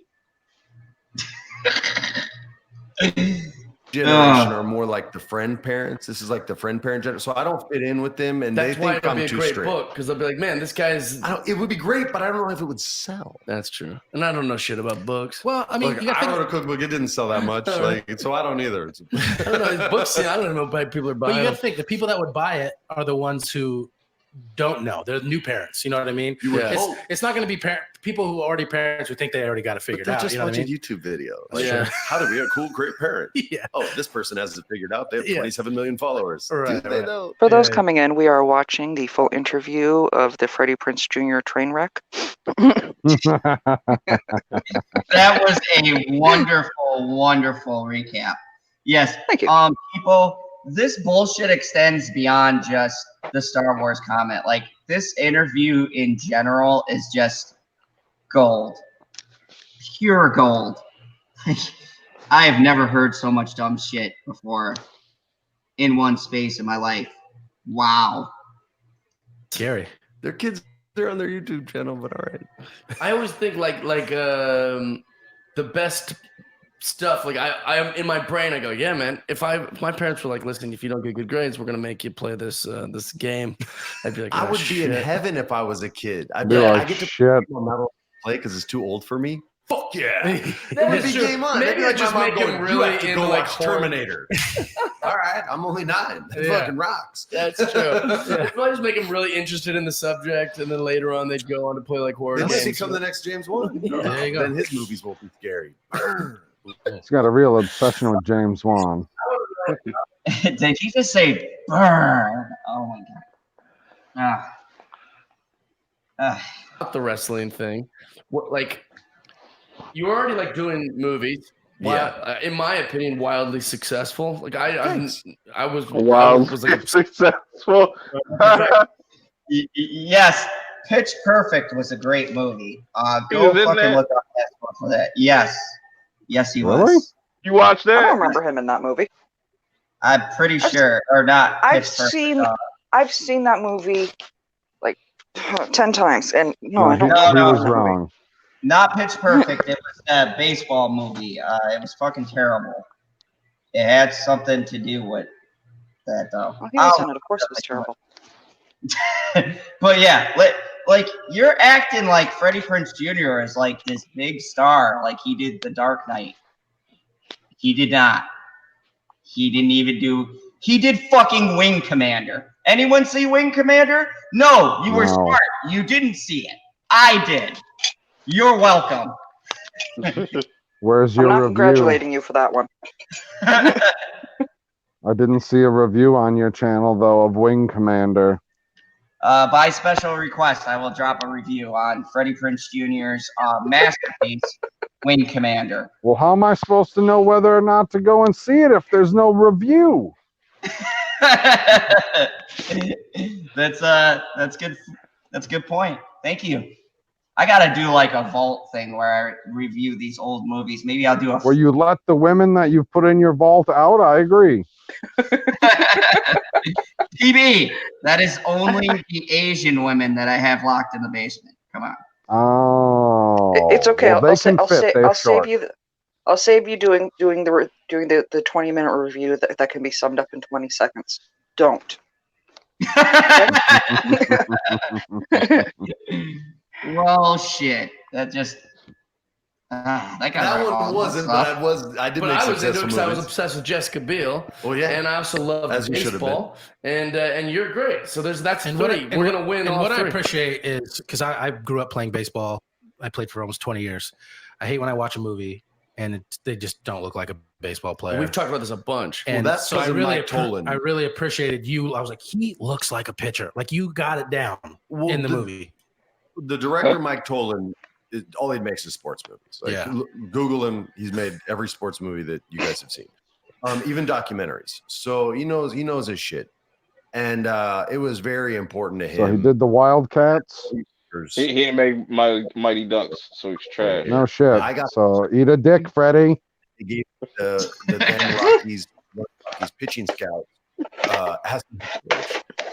yeah, and so I was good. And then when we got to North Carolina, we had back then they did rehearsals for free because you had more time to make movies. We did 2 rehearsals and 2 weeks of mini camps out there for baseball. Nice. Wow. And this old Pittsburgh Pirates pitcher came out, and I swear to God, this is a true story. His name was Bud, and he was going to teach me the curveball. They wanted me to throw a couple curveballs, and I had a lot of movement on my fastball already. It kind of like cut in and down. He had a lot of movement on his ball.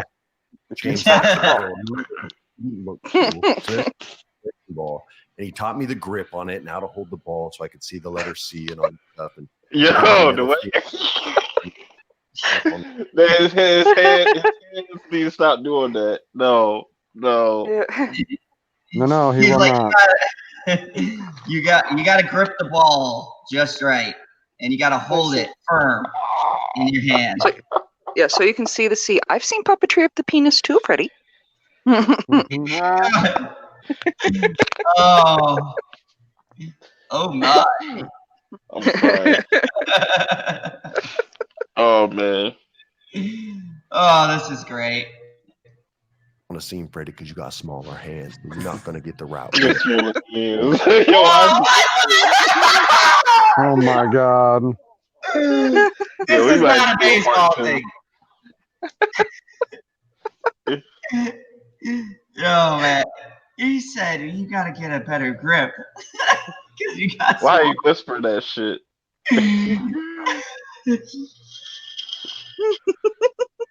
That way the other people can't hear about his small, dainty hands. Yep. He's got those dainty hands. Oh. They're Trumpian. Oh, hand. He seems, but Pause it. He said some gay shit. What the fuck is happening? first curveball I threw was a 12-6 from our mound to the plate, like perfect. It was the best one I During threw. rehearsal? This was the first one ever. Learning how to throw it in mini camps. It was the best one I threw, by the way.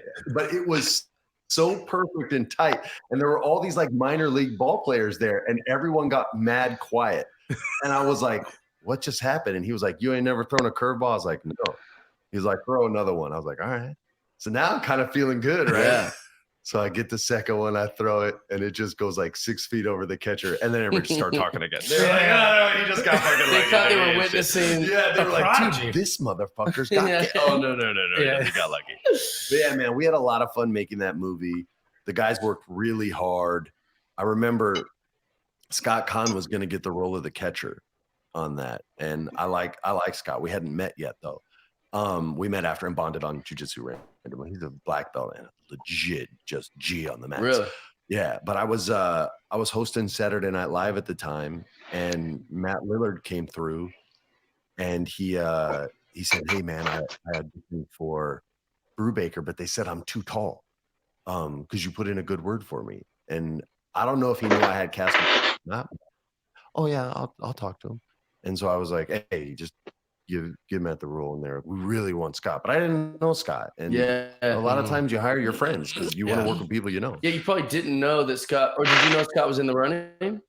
I thought they weren't friends. I want to work with my friends. Yeah, of and course. people I know, and like anybody else. Okay, just so I get this straight, if you have people who are in the running and you have like Marlon Brando, you're not checking out their resume. You're just like, nah, fuck that guy. I want to work with my friend Joe from down the road. Okay, I guess that's how Hollywood works. But I don't know. But not long ago, Follow- he said him and Matthew Lillard weren't friends. Now they are. Sounds about It's a right. movie thing. Now we're friends because we want to be in the same movie. But earlier, fuck that guy.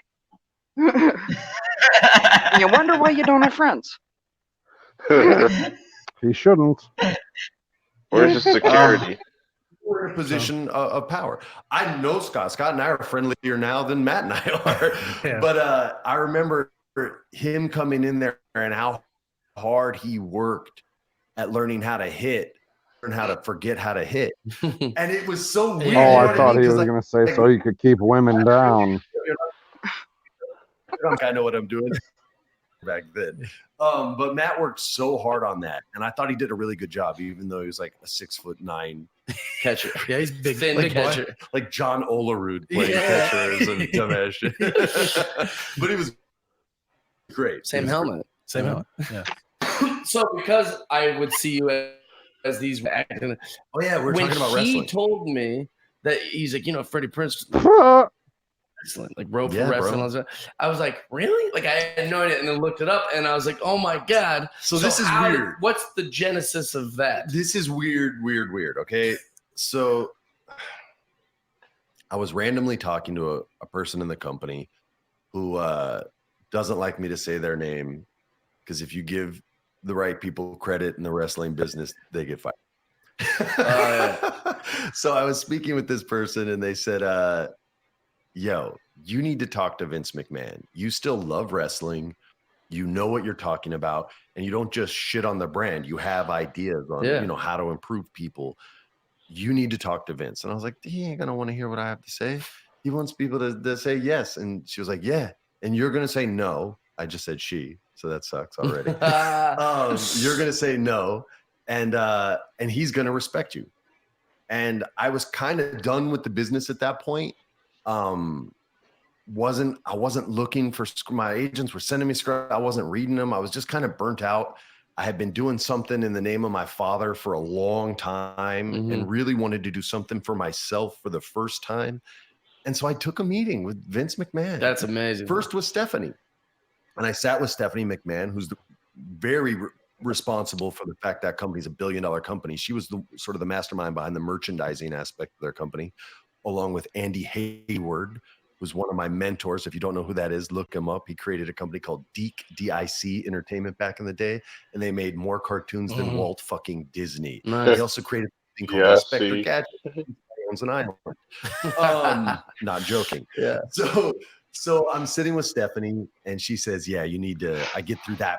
How did you prep for that meeting? I didn't. But like you think like an hour before you're at your house, you're with your I was kids. in my your wife. apartment in New York. I got on the train to go to Stamford, Connecticut, to go and meet with her. And you're like, I guess I'm just gonna shoot the shit, talk No, wrestling. look, man, The full play-by-play, you moron.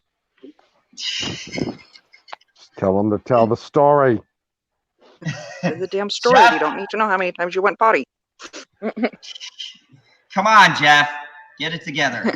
Wrestling fans, they know that wrestling is the best writing. They know that the wrestlers aren't the best actors. Every once in a while, you see someone with talent, but they're not surrounded with talent. So when they really explode and shine, that's a unique, special unicorn. That's The Rock. Right. You know what I mean? Like, There you go. Shout out to the unicorn. Yeah, Nice. that is a unique unicorn. That might be bitchy at times. it doesn't happen. So I went in there very confident, knowing what I can bring to the table. I had already written a successful sitcom. I created my own show. I executive produced it. I cast it. I was in the casting process and workshopped with the actors. I had been to acting class, knew that process as well, which we'll get into in a second because it's the funniest part of the story is acting class with professional wrestlers, which we did. And so I sat and very simply told her, here's what I think I can do. I think I can improve all your scripts. I think I can improve the dialogue for all your wrestlers because I'm just going to write all the dialogue. Directors said, no, don't say that. Yeah, no, you can't say that. Oh no, the network won't approve that. I'm just gonna write all those lines because you guys don't fucking care. Right. And she believed in me and sent me to Vince, and he brought in the head writer with his script. Oh no. And read his entire script to me out loud and said, looked me dead in the face and said, now how are you gonna fix this shit? In front of the writer. Oh boy. So the first thought in my head is, okay, he fucking hates me. Not Vince, this guy. Yeah, because now you're gonna and now if I don't completely make sure he hates me, this guy's not gonna respect me and he's my boss, right? So I'm like, fuck it, he hates me. So I start breaking it down the way and down a monologue. We all hate you. There's no more. Keep going. He's just talking here. You're going to get a what chant if you do this. So you have to run these sentences What? together. And you're just kind of looking at me like, what the, like I have like autism or something, right? Like Dustin Hoffman in Rain Man. I'm saying, you know, JBL said this and that ECW speak. You don't want to have that kind of dialogue connected to this character because he's just not that. And now the writer's like, fuck. Because I'm busting him on lines that he's like. And also the writer just kind of knocked it out. Because Vince is going to change every single word anyway. It's like a first draft on a network show. Like the writers try, but not that hard. And they're not going to give you their best jokes because the network's going to go, this joke doesn't work because no real reason. Just want my thumbprint on the script. Thanks. Exactly. And then a bunch of smarter comedians have to go, great, now I got to fucking write this joke. So I kind of know all that going in, and I rewrite just the first promo, which we call monologues. They call them promos. And Vince goes, all right, that's all I need. Thanks. And he sends the writer out of the room and leaves me in there. And he says, so how long do you think you'll last? And I said, I don't know, man. I said, this was kind of crazy. I don't know, man. And he goes, all right. And he goes, so your paperwork will be out there. He had this old army guy that was like his secretary. It's badass dude, shaved head. You could tell he like handle shit for Vince. He's not just taking phone calls, right? He gives me my paperwork and I go and I sign it and I meet my mentor, which is fucking fabulous Freebird, Michael P.S. Hayes, pure sexy. Freebird? Like, well, look, you're fucking here. It's Hollywood. And I'm like, you've got to be fucking kidding me. And then fucking Bruce comes in, Bruce Campbell, Brother Love from back in the day.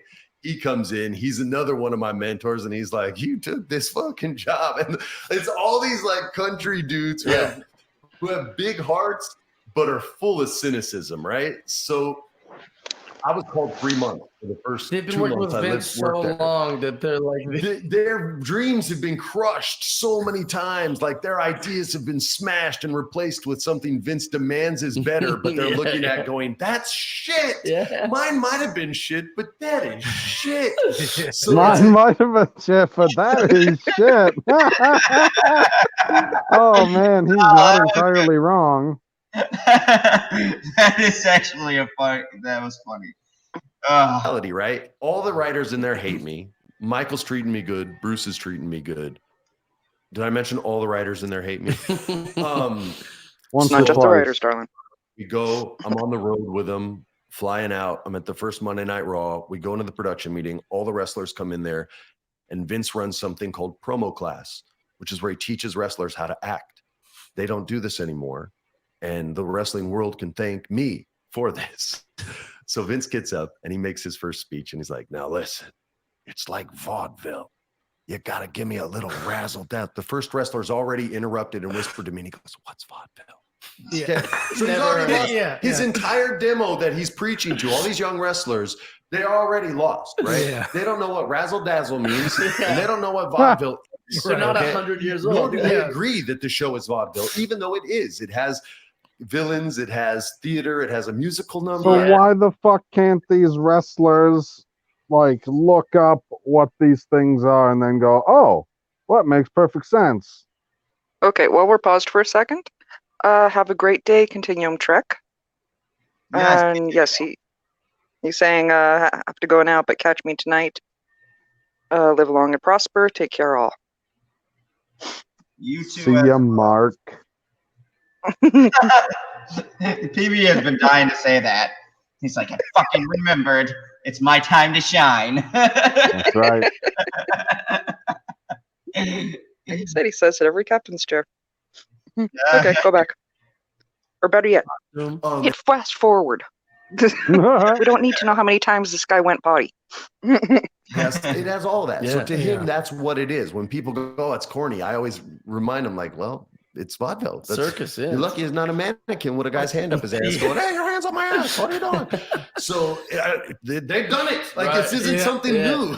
So I go in there and he brings up Sheamus, who we all love, the Irish, the Celtic warrior with the mohawk. He was one of my first students that I ended up getting.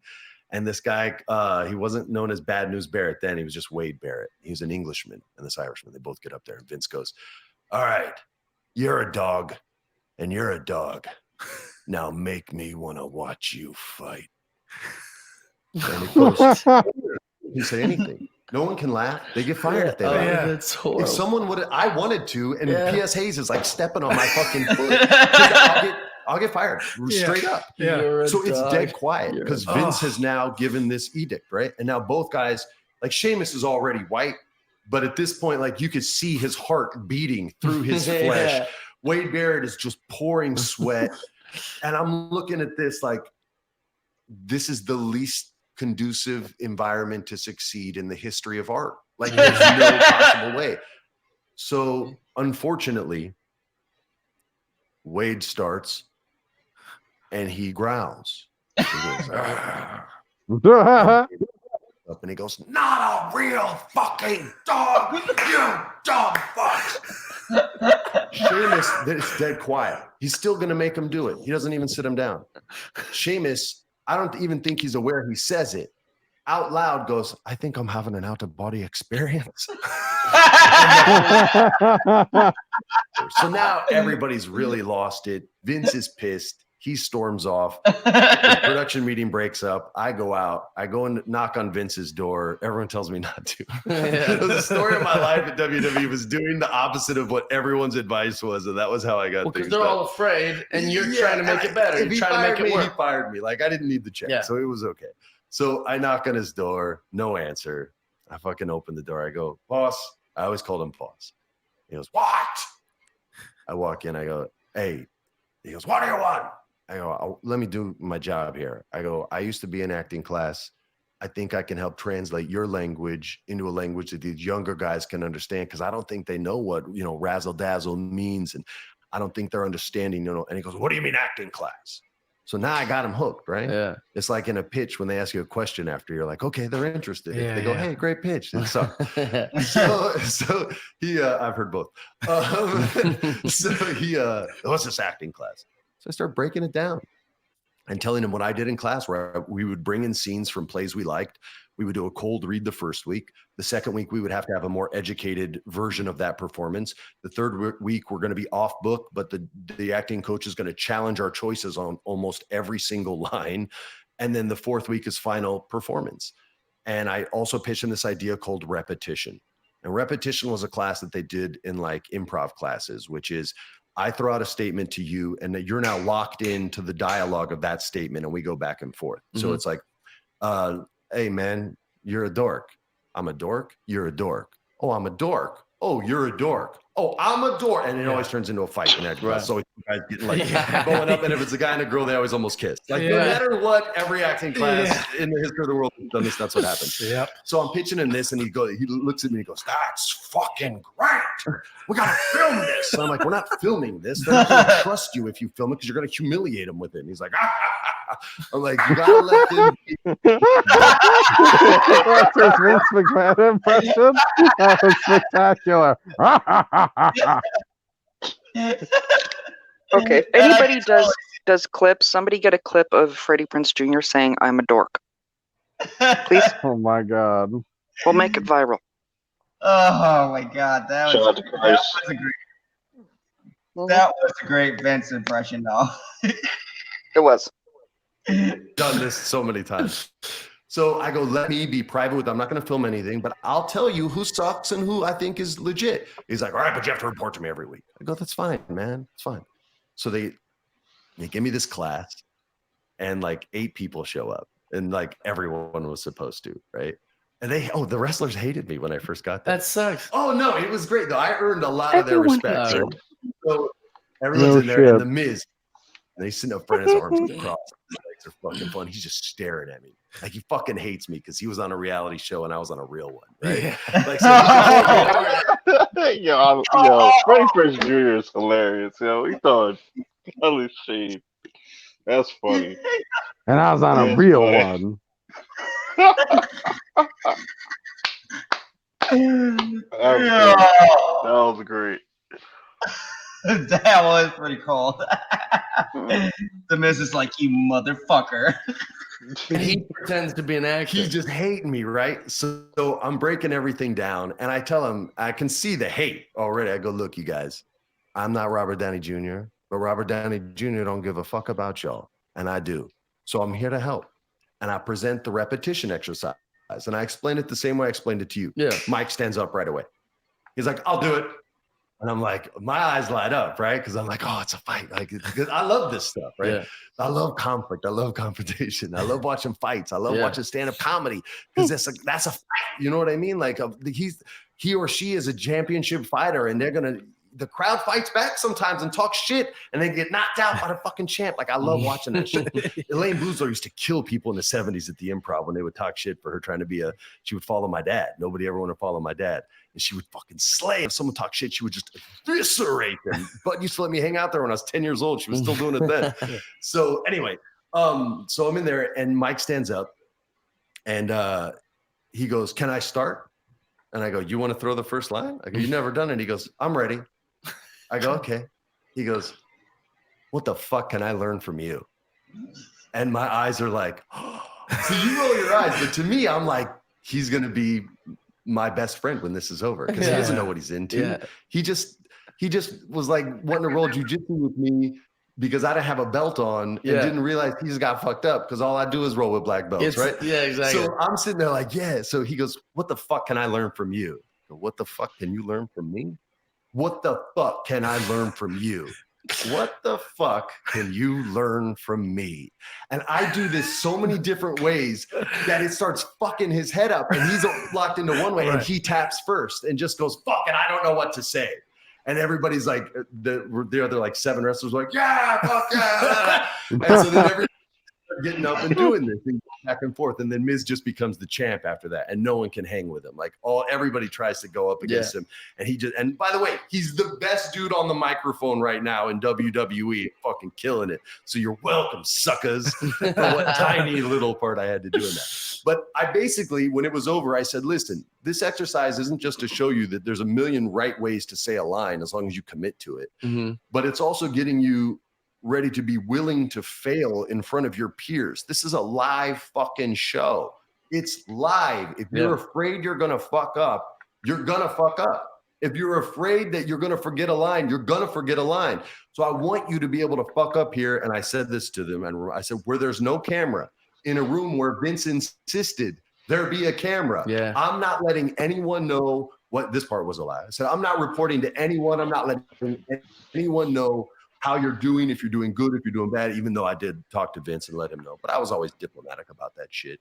And then that class grew from 8 people. and we were in a closet. Like even the company was against me. Like they wanted me to earn it. Like they're like, he's gonna pay dues. We were legit in the janitor's closet with no chairs. We went from that to then me hustling after like a Freddie month Prinze is of in the that. closet. So yeah, he was in the closet, and then He's gonna be my best friend.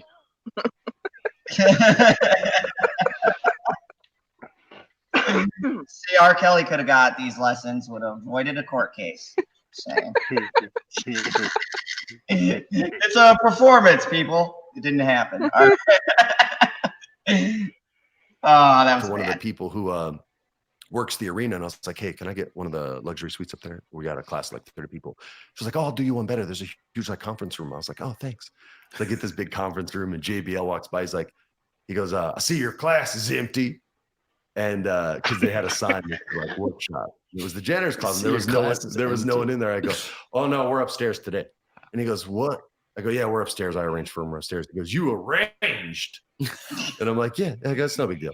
So I go up there. There's like 40 people. You arranged. JBL comes up like 10 minutes later.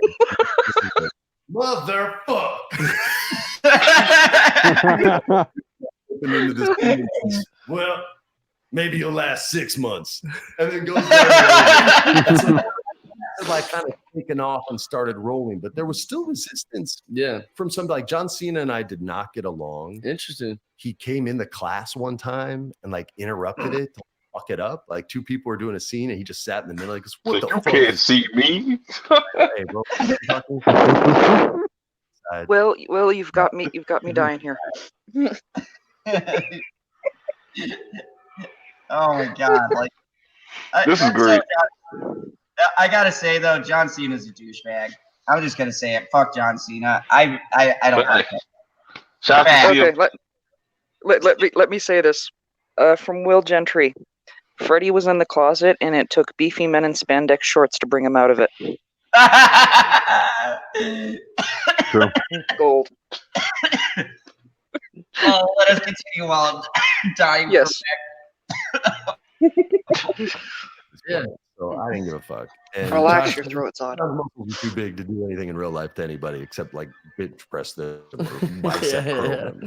So it wasn't like he wasn't trying to intimidate really, and I wasn't afraid, but we definitely didn't like each other, right? Like you weren't going to be he bros. had a nickname for me. I think he called me like Ashton Kutcher or something, like because he hated Hollywood, by the way. Now the movie. Yeah. Is that supposed to be a vagina joke? Oh my god, that was weak. It would be, but he can't find it. Kind of forced on him. I'm like, and until you want to do it, and until you're ready to bring them and teach them how you do things, I'm gonna be here. And he's like, well, and these are his words. He goes, maybe I'm like a Neanderthal about it, but I just don't fucking. You can either do it or you can't. I go, right on, man. Don't come to my class again. And he's like, all right. That's all that. Just don't interrupt people that want to learn. Yeah. So we didn't talk for like a month after that, and then one of my guys crushed a promo and just crushed a promo in the middle of the ring. And John was up next, and he like tapped me on the shoulder. Vince was there. He was like trying to give me the rub in front of Vince, and he goes, hey. And I just know. Yeah, don't need another guy rubbing me in front of Vince.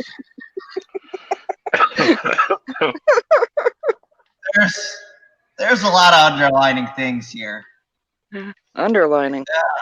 Yeah. It's pretty much right out in front of you. They're practically shoving it down your throat. Oh, Lord. And Vince kind of looked Keep over. going. Because he loved that. He wants he wants conflict. Those segments, that was always the most fun. Like I had one with JBL where Vince rewrote me, and he's like, I know you think yours is better, but it has to be this because people are complaining about the tax bailouts, and so I wrote this just for JBL. You telling me he has to say it just like this? Like, all right. So I go to John. I go, hey man, Vince says you got to say it word for word like this. You got to be thanking the government for your $1 million bailout, and that's going to make the crowd hate you. He goes, what? I go, yeah, man. He goes, fuck. If fucking Bruce were still here, Bruce wasn't with the company anymore. I was like, I know, man. I said, but he wants you to work it this way. Maybe we'll do ours another time. He's like, fucking whatever. So I'm in Gorilla, and John goes out there, and John cuts the promo that he and I worked on in the middle of the ring. It's a live show. And so I'm sitting next to Vince. I'm enduring the wrath. Vince is like, what the fuck? He grabs my wrist and he's shaking it, right? The hot hand, right? He's like, what the fuck? That's not what I fucking told you to. And so now I'm like, I can't throw him under the bus. Right. You know what I mean? He's got to get over one way or the other. So I'm like, look, man, I made a judgment call. Wait, you took it? Yeah, I would always take it for the writers, man. Like the writer's job is to get the talent over. And the reason why so much of the writing sucks in WWE is because the writers are constantly trying to get themselves over and tell you, oh, I made this segment and that's why so-and-so's champ. No, that motherfucker is why they're champ. Because they executed. And just about anybody could have wrote what you fucking wrote. So chill, slow your roll. Right. Even the good shit that I wrote for Jeff Hardy. There's another dude there, Angelo Fazio, who could have wrote it word for word just as good as me. Like, it's not that special. It's the talent that makes it special. So I bit the bullet. I go, look, man, I just didn't think it was the quality promo. I didn't think it was the right city for it. And I think ours was. We designed it for the city. And he's like, oh, fucking, and screaming and yelling. Screaming and yelling. Walk out. And as soon as I walked out, I guess JBL came in and goes, sorry, Vince. Fred told me what to say. I didn't learn it, and I just want to do that. So then he takes the bullet. Oh no! Right? And so now I'm on the plane. I got to fly on the G6 or the G5, whatever it was. We're flying to White Plains, and everyone gets off the plane. He goes, Fred, stay on. And I'm like, oh, fuck, I'm getting fired over this? Over this? Like, I've done way more loose shit when I worked there that I can't talk about, that I know he knew about, that it should have got me fired. I'm like, oh, fuck. So I'm sitting there, I've never been fired from a job, not even in high school. Like, I was a great employee at Hometown Buffet. Like, I was no joke. I quit to pursue a dream. Yeah. So I'm sitting there. Firing. I'm like, yo, I'm about to get shit canned. And he goes, so you changed the promo. I go, I didn't change it. I thought this would be better. He goes, JBL already told me. I go, what? He goes, yeah, John told me. I go, he told you what? He goes, he told me that you did the right thing and he did the wrong thing. And I was like, all right. And he goes, but you're not over with me. You're just over with John. I'm like, all right, can I go? Oh my God. So I just get off the fucking plane. I had cooler conversations with him on the tarmac at White Plains than probably any motherfuckers I've ever talked to in my whole life. Really? And I've talked to everyone from Richard Pryor to Bill fucking Clinton and everybody in between. Yeah. And the shit that would come out of his mouth is, he had a guy. So the USA Network used to force a writer onto WWE Raw every year because they really wanted to try to improve the quality of the show. Now, granted, not all hour-long USA TV writers are quality writers. Okay, some of it's shit, but I think a lot of people would agree is better quality than the dialogue they hear on most wrestling shows. Every once in a while you get a promo where you're like, holy shit. Or Freddie Prinze in your interviews. We're in a row. Just click, right? But shit, I lost where I was going with that. What the fuck were we talking about? The USA, right? Oh my God, that was perfect. Talking about giving promos and you can't fucking remember what you're talking about. What a great time to fuck up. He's like, insert promo. I fucking forgot. Talking about talking and you can't talk about it. That was epic. He was in the zone and they had a brain for it. Right? He was staying on. He was staying on the track. He was staying on the course. But then he got off. And then he got sidetracked. He saw a squirrel.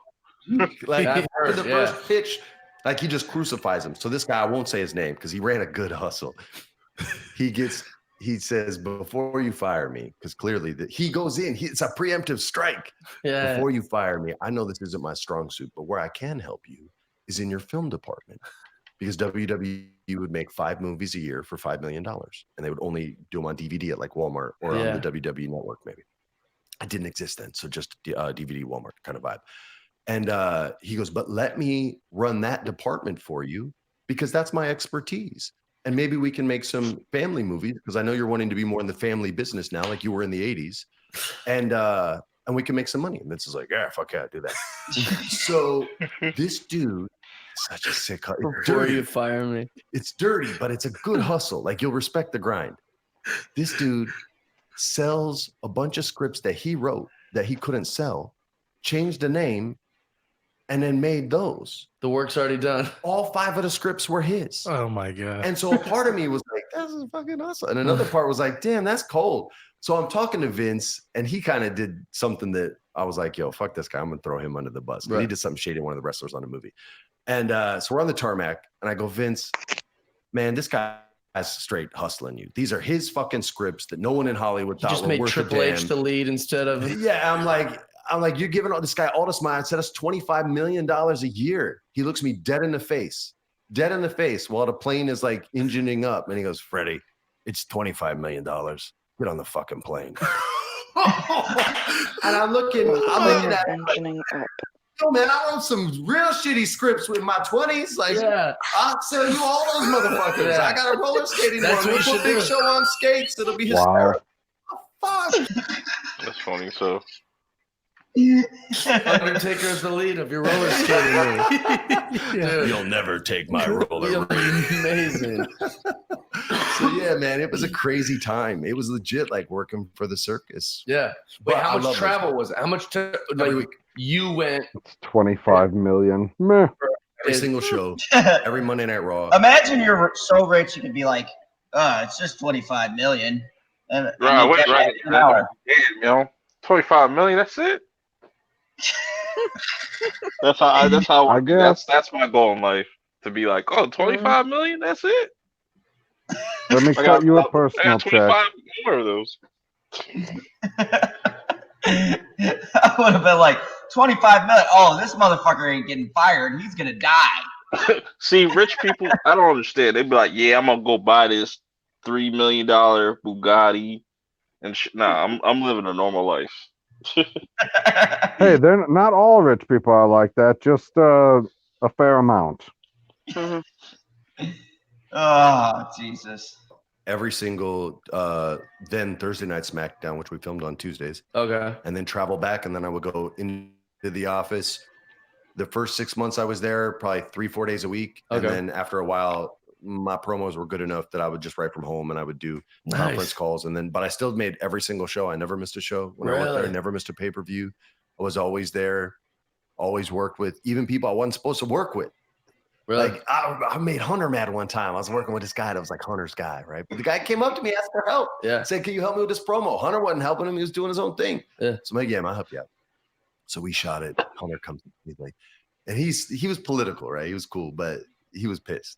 He's like, "Hey, you don't need to worry about working with him anymore. He's gonna be working with me." I was like, "No, I know that, man. He asked for my help. I'm not gonna tell him no." He goes, "You can tell him no." So stay away from him. All right, I got you, bro. It must be so weird having like just a big. All these guys that when I picture the conversation, they're just jacked. They're jacked, but they're super insecure. Sure, absolutely. I'm telling you, they're like a bunch of 12-year-olds. And that's if you a horrible combo, Freddie. That's a horrible combo. But if you adult like my words and I'm not verbally being able to say this, but I've got all this. Why don't I just use this? I'm telling you, I would just grown up them, and it worked every single time. I mean, every MVP. He'll tell you this. He wanted to kill me. He hated me.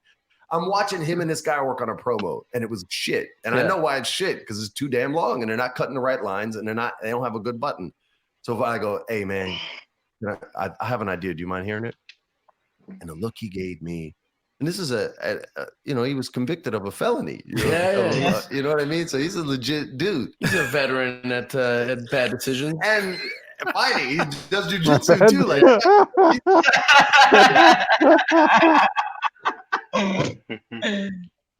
He's a veteran at bad decisions. I've got to use that one.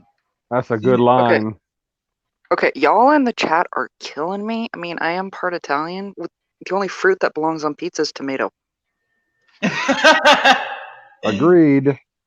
Yes. Unless it's not a regular pizza and it's meant to be a no fruit on pizza style pizza.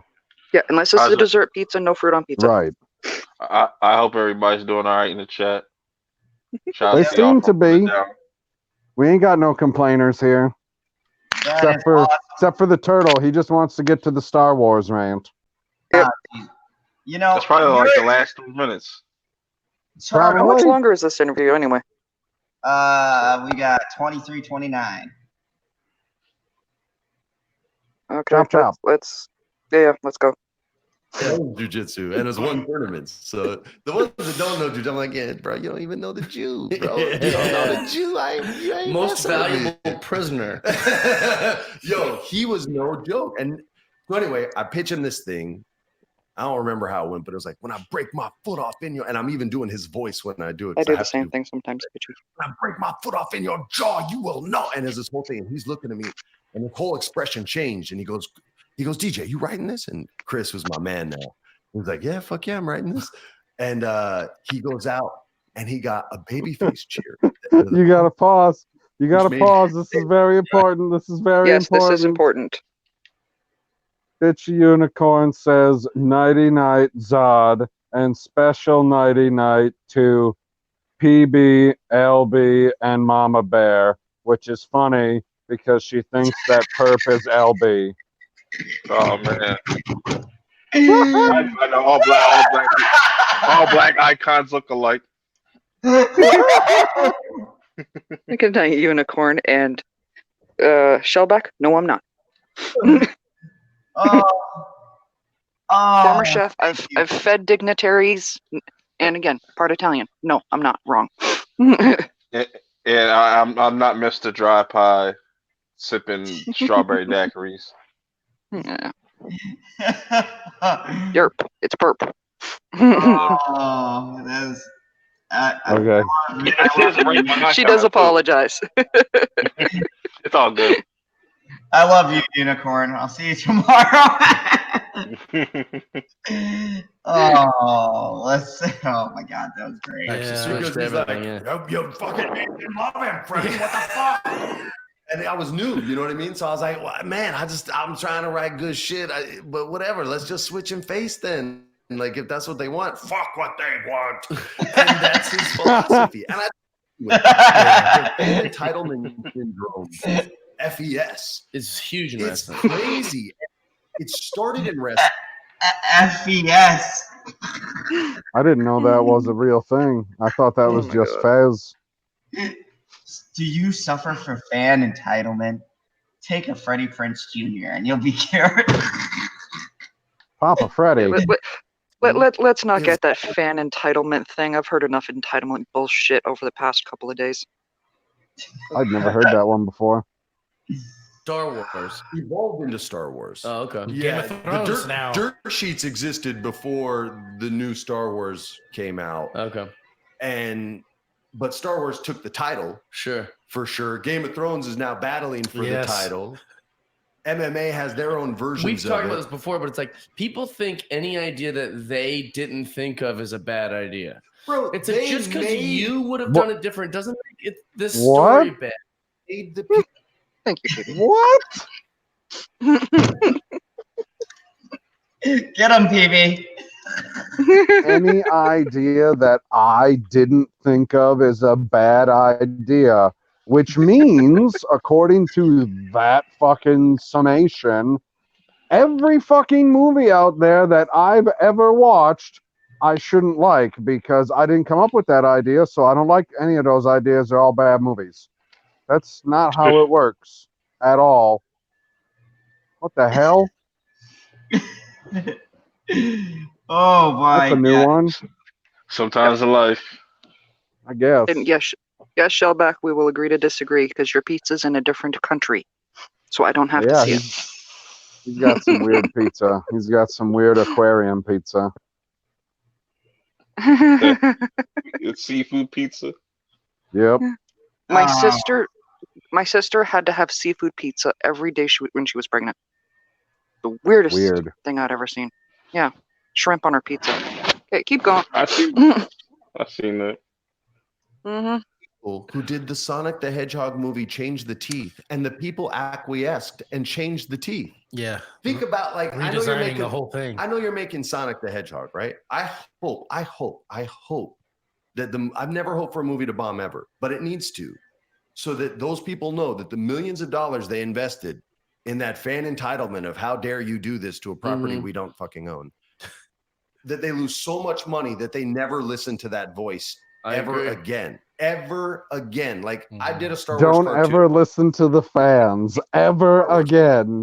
Don't ever listen to the fans. What is he talking about? Cocaine's a hell of a drug. There was so much more. See, everyone focused on the Star Wars. There was so much more bullshit. What? Don't listen to the fan. So the people, let me just get this straight.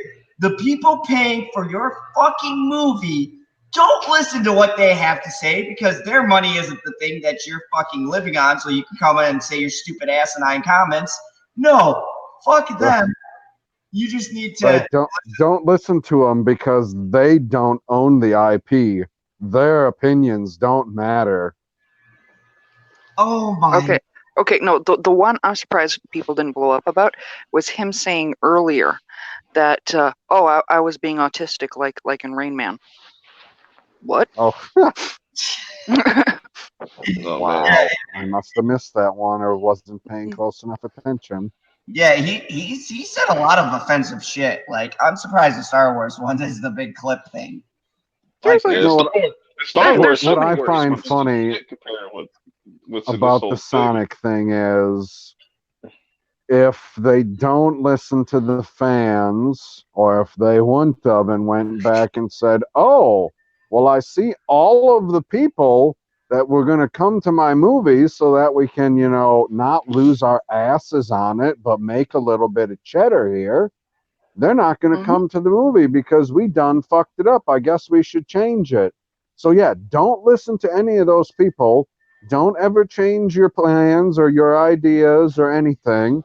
And then when it bombs and everyone's like, I told you so, then what do? Yeah. We're just fucked over, and we just keep getting shit stuff for the future, because, well, we only want to listen to the people that own IPs, not the fans of IPs. I thought that making any type of media was made to be done for the fans. Like he was talking about wrestling. Wrestling is almost 100% fan service. Mm-hmm. Don't listen to the fans. They listen to the fans all the time in wrestling, but there's a lot of delayed gratification, because when you're like, oh, well, I thought this was going to happen, and then it does happen in like a month or 2 months or even 3 months down the road, and you're like, oh, I thought that was going to happen a while ago. It's slightly more unexpected than everyone going, well, I think the person's going to turn now, so everyone thinks they're going to make the turn, and then they don't make the turn, and they go, oh, well, shit, man, I thought that was going to happen, and it didn't. So then you kind of move on with it, and then, boom, they make that turn. You go, oh, fuck, I guess Sasha Banks has blue hair now. Son of a bitch. Yeah, he's only saying don't listen to the fans because there ain't nobody turning around and saying, oh, I wonder what Freddie Prinze Jr.'s been up to lately. Pretty much. Let me tell you something. I hope this Sonic movie does fucking gangbusters. I hope it does too. I'm gonna fucking support it. I say this interview was better. This interview was better than any Tekashi 6ix9ine interview. This should have like millions of views. Yeah. Oh my god. Like. Yeah. Let's just continue. I'm not even gonna weigh in on this, motherfucker. Yeah. Don't. The franchise isn't aging with you, Right. But that ain't how it works. There you the go. first one, fucking kids. Right. The second 3 were for different fucking kids, and this one is for kids. You just pissed off that Han Solo gave the fucking Millennium Falcon to a girl. Yeah. That's it. Nope. Skywalker Cinderella. Or Sleeping Beauty. Yeah. Okay, he can talk to things that don't speak English and understands what they're fucking saying. He gets a fairy godfather instead of a fairy godmother who teaches him how to be the best Jedi in the world in no time fucking flat. And everybody, like, I know more about the Force than most people because Dave Filoni taught me and George Lucas taught him. And all these video games have fucked people up on what the Force is. Like, Luke's skill doesn't dictate whether he wins or loses. So he's got third-hand knowledge of the Force, so he's an expert. Dictates who wins or loses based on balance. And here's the quick version on how to explain it to all these people who fucking think they get to decide. In the first if you want to do this like time-wise, Palpatine, you would say, and Yoda are the smartest two. Palpatine clearly smarter because Yoda was blind. No, Yoda's trash. Yoda's trash. So let's talk about the seduction of Anakin fucking Skywalker for a second. If the Emperor is the smartest dude in the universe and knows that the Force dictates this, if he kills who he sees as a rival, Anakin, then he knows the Force is just going to fucking correct that because the Emperor knows this. These are George Lucas's words, not mine. So fuck you if you disagree with me. Straight up, this is information, not affirmation time. Straight up, man. So the Emperor knows that. So instead of killing Anakin, what does he do? He seduces Anakin to double the strength of the dark side. So then what does the Force do? Good morning, Thomas. It gives us twins, Luke and Leia, 2 and fucking 2. Balance. And if you look at the movie through just that simple perspective, you will not only know why every single bad guy loses and every single good guy loses, you'll know who's going to win and lose in the next fucking movies. I can tell you, I just don't want to wreck it. Every single good guy and every single bad guy, like you just fucking said. You just wrecked it, you dick. He just said it. Like it's So Kylo Ren's gonna lose. George Lucas's Yep, and then Rey's gonna lose. She's gonna be like, "Oh, that's the only guy that could appropriately impregnate me." How would you feel about that if they both stabbed each other and just went out like just went like it was like a 10-15 minute like saber fight going in and they just stabbed each other? Dead. Both dead. Sounds like Disney. As long as he goes out better than Euron Greyjoy, I guess I'm okay with it. Oh, yes. Yeah, I'll second that. That's a weird ass name. George R. Martin's a weirdo. I'm sorry. Yeah, yeah, he is. No, you ain't. He's not even gonna argue with you on that point. George, you better be fucking making that book, motherfucker. Don't be watching podcasts. He's sipping mojitos. Motherfucker. Will find a pillow because it has more, even though it has more intelligence than Freddie Prinze Jr. Okay, you want to punch something, punch the pillow. So punch your screen. Now, Trey Courtney says, "Why didn't the Force stop Order 66?" Well, I assume that Freddie's answer would be, "Well, 'cause balance, guys." I like how you did the voice. Oh, Jesus! This is okay. Let's roll with the homies again. He's a reluctant hero. Okay, he's a reluctant hero. That's the archetype. Darth Maul, who everybody wants to win, and he's everyone's favorite because he looks sick and he's great in the video games. Does look cool. Fuck you guys. He's Sisyphus. He is born to fail. Learn your Greek mythology, like I don't know, George fucking Lucas did. He's cursed to roll a boulder up the hill, only to have it roll to the bottom again every single time for eternity. Darth Maul's quest. Yes. He's in on the joke, you guys. He knows it. He's just cursed to live that life. Again, not my opinion. George Lucas's. So go fuck yourself if you disagree. You don't get to level up in the Star Wars world. That's a fucking video game. There's no such thing as a gray Jedi. Qui-Gon even says, I turn towards the light because it's there. There's no gray. That's pretend fan fiction shit, which is cool, but don't try to canonize it because it doesn't work. Nobody canonized the term gray Jedi. It's just a way to explain somebody who doesn't adhere to the Jedi or Sith religion, you dick. I like how that's like, yeah, no, not gonna. Oh, I like what Tommy said. He said, Get angry. I can feel your hatred.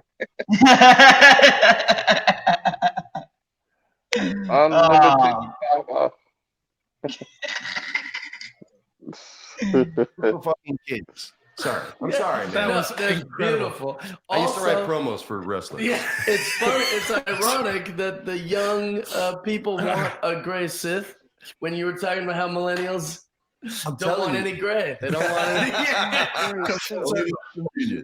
Only It's when for it's Star Wars convenient, or man. some sort of like, here's how I'm different. And that said, like, art is art. So if you want to be like, well, the movie sucks. Well, right on. This guy thinks it rules. Yeah. They're both right. You know what I mean? Like, you interpret art based on how the world treated you. Sure. Right? Yeah. So your favorite movie is going to be different than my favorite movie. You know, my two favorite movies are Big Trouble in Little China and They Live. Now, that's a weird fucking list, but it'll. No, it isn't. If you see the way I grew Yes, up, it like, is. I literally grew up in the improv. My dad started that. Big Bud his startup money for it. I was in that club at 8 years old watching Bobby Slayton tell fuck jokes. Like, watching Richard Pryor talk about fucking Annette Funicello giving him a blowjob at an MS convention. Like, I was hearing that shit at 10 and 12 years old, man. So, you know, that's what shaped me. That's why I like weird shit. And I play video games and I get isolated because I was always around grown-ups that were doing fucking cocaine in the bathroom at the improv. Yeah, you definitely cocaine. No. Cocaine's a hell of a drug. Like, just look at how he's look at how he, his body language. He definitely did some coke before you. Like, you know what I'm saying? He's definitely been. There's something in his cup. There's definitely something in his cup. All right, he's turning on many that he grew up in this situation, but then he's going to turn around and say that he knows what's good for kids. Fuck you. Ooh, Mats is on fire. Get him. And you can't turn around you can't pick and choose what George Lucas said.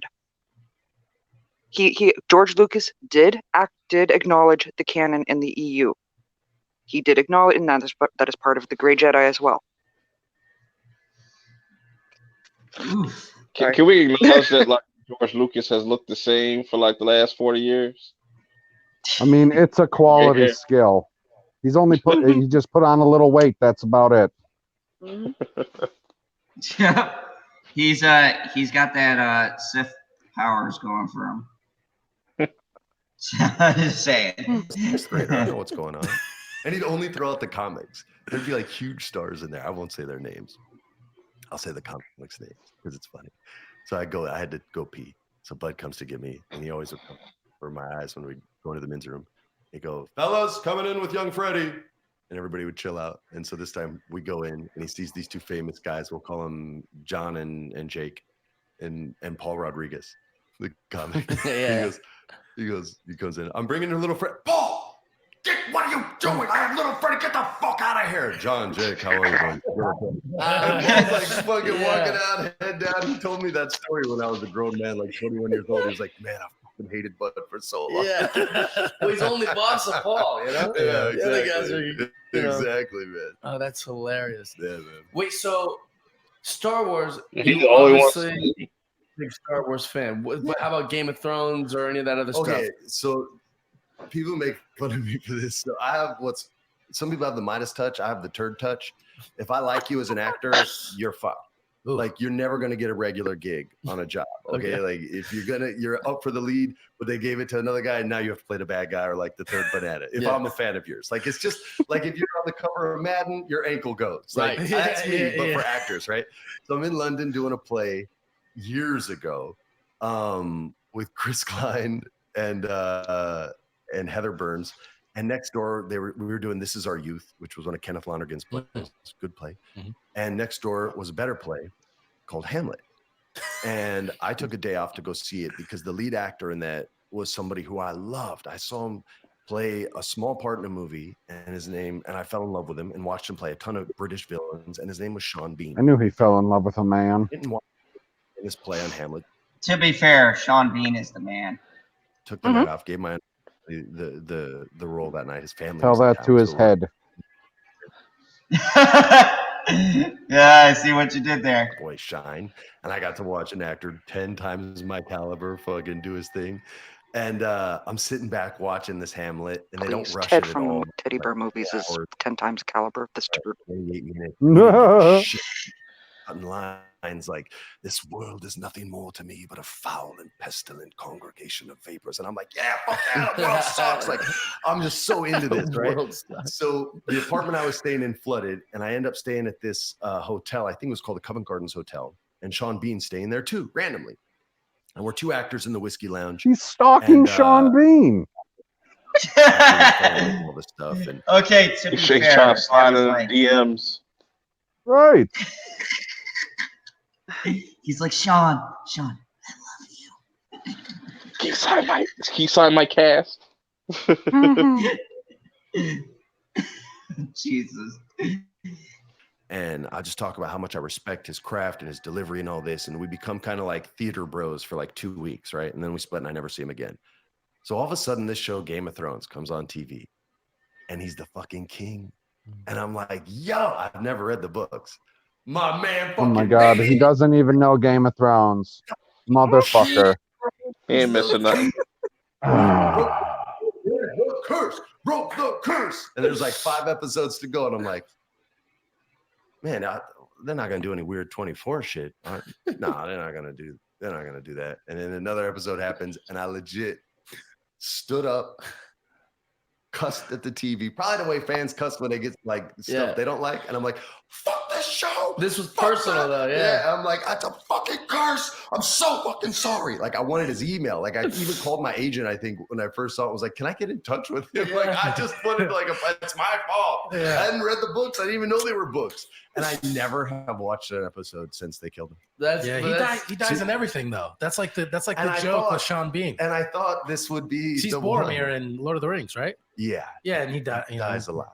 He dies a Really? lot. That's the joke. It's like, You no, got hope, don't get attached to Sean Bean's characters because he's gonna go. Where were you 10 years ago, bro? I needed you. Sorry, man. I would have needed done my you. skipped out on that show. My homeboy, the understudy, would have been pissed, but he would have understood. You know, that's why he's the understudy. He's Sorry, not, you he's let not there me- to get on stage. You let me down, but it's No, all right. you I'm you sorry. did him. You put him over for his family. I did, but then I Yeah. killed Sean Bean. Yeah, It's but balance. It's all balance. it's all a balance. We've learned a lot today. We're starting a new thing this episode. What's your new thing? God. The new thing is we ask every single guest. You know, it's a hard-hitting question. Hit me, dude. Hit me with some hard hitting. It's a hard-hitting question. How yes, did please you hit him. kill Sean Bean? Got fat. I don't like that. I can He say set the up the sentence bit. however I I'm want. just I saying, would- dude, You're gonna I would have been like, What's that? you waited an hour and 10 minutes to ask me a question.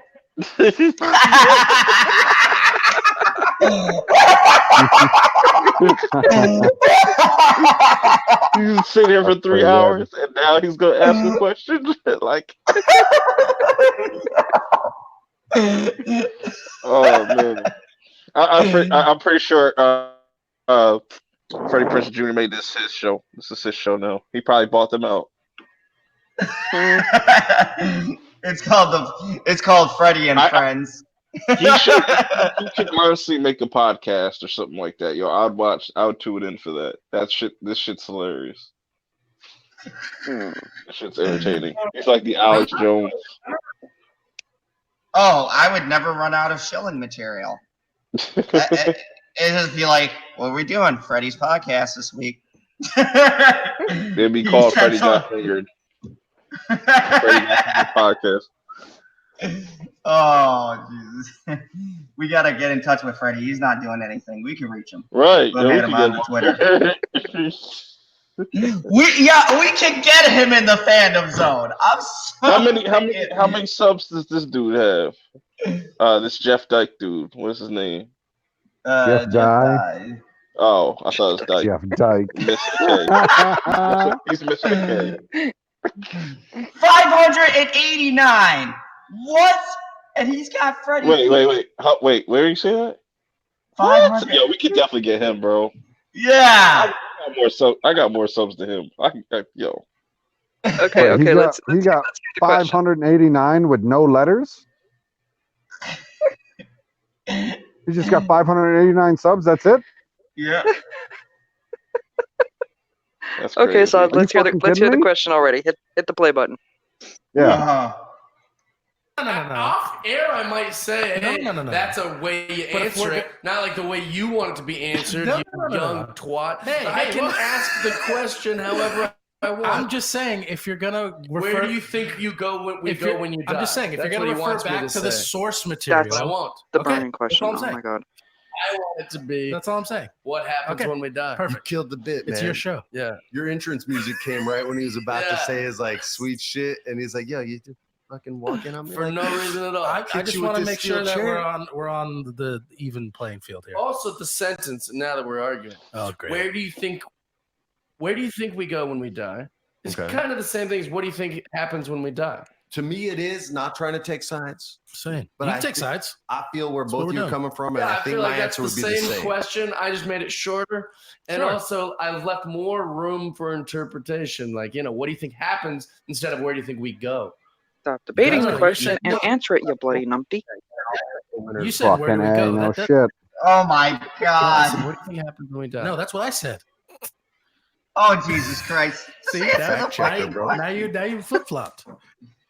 This is the question that was asked from Yeah. the source that you were talking That's what about I'm saying. earlier. What do you Showing what think? he's What do you written think down. happens when we die? Is what I said should have been the question. You said, "Where do we go when we die?" That's what you said. That's why. That's what this whole argument started. All right. We're on the same team, bro. No, we're not. Listen, You just didn't You realize are- we're on the same team. I have it can't- recorded. I can can't repl- decide it I because can I play don't it back. remember. I can play it back. I did You weird stuff say in the night. potato, I say you're morons. All right. Haha.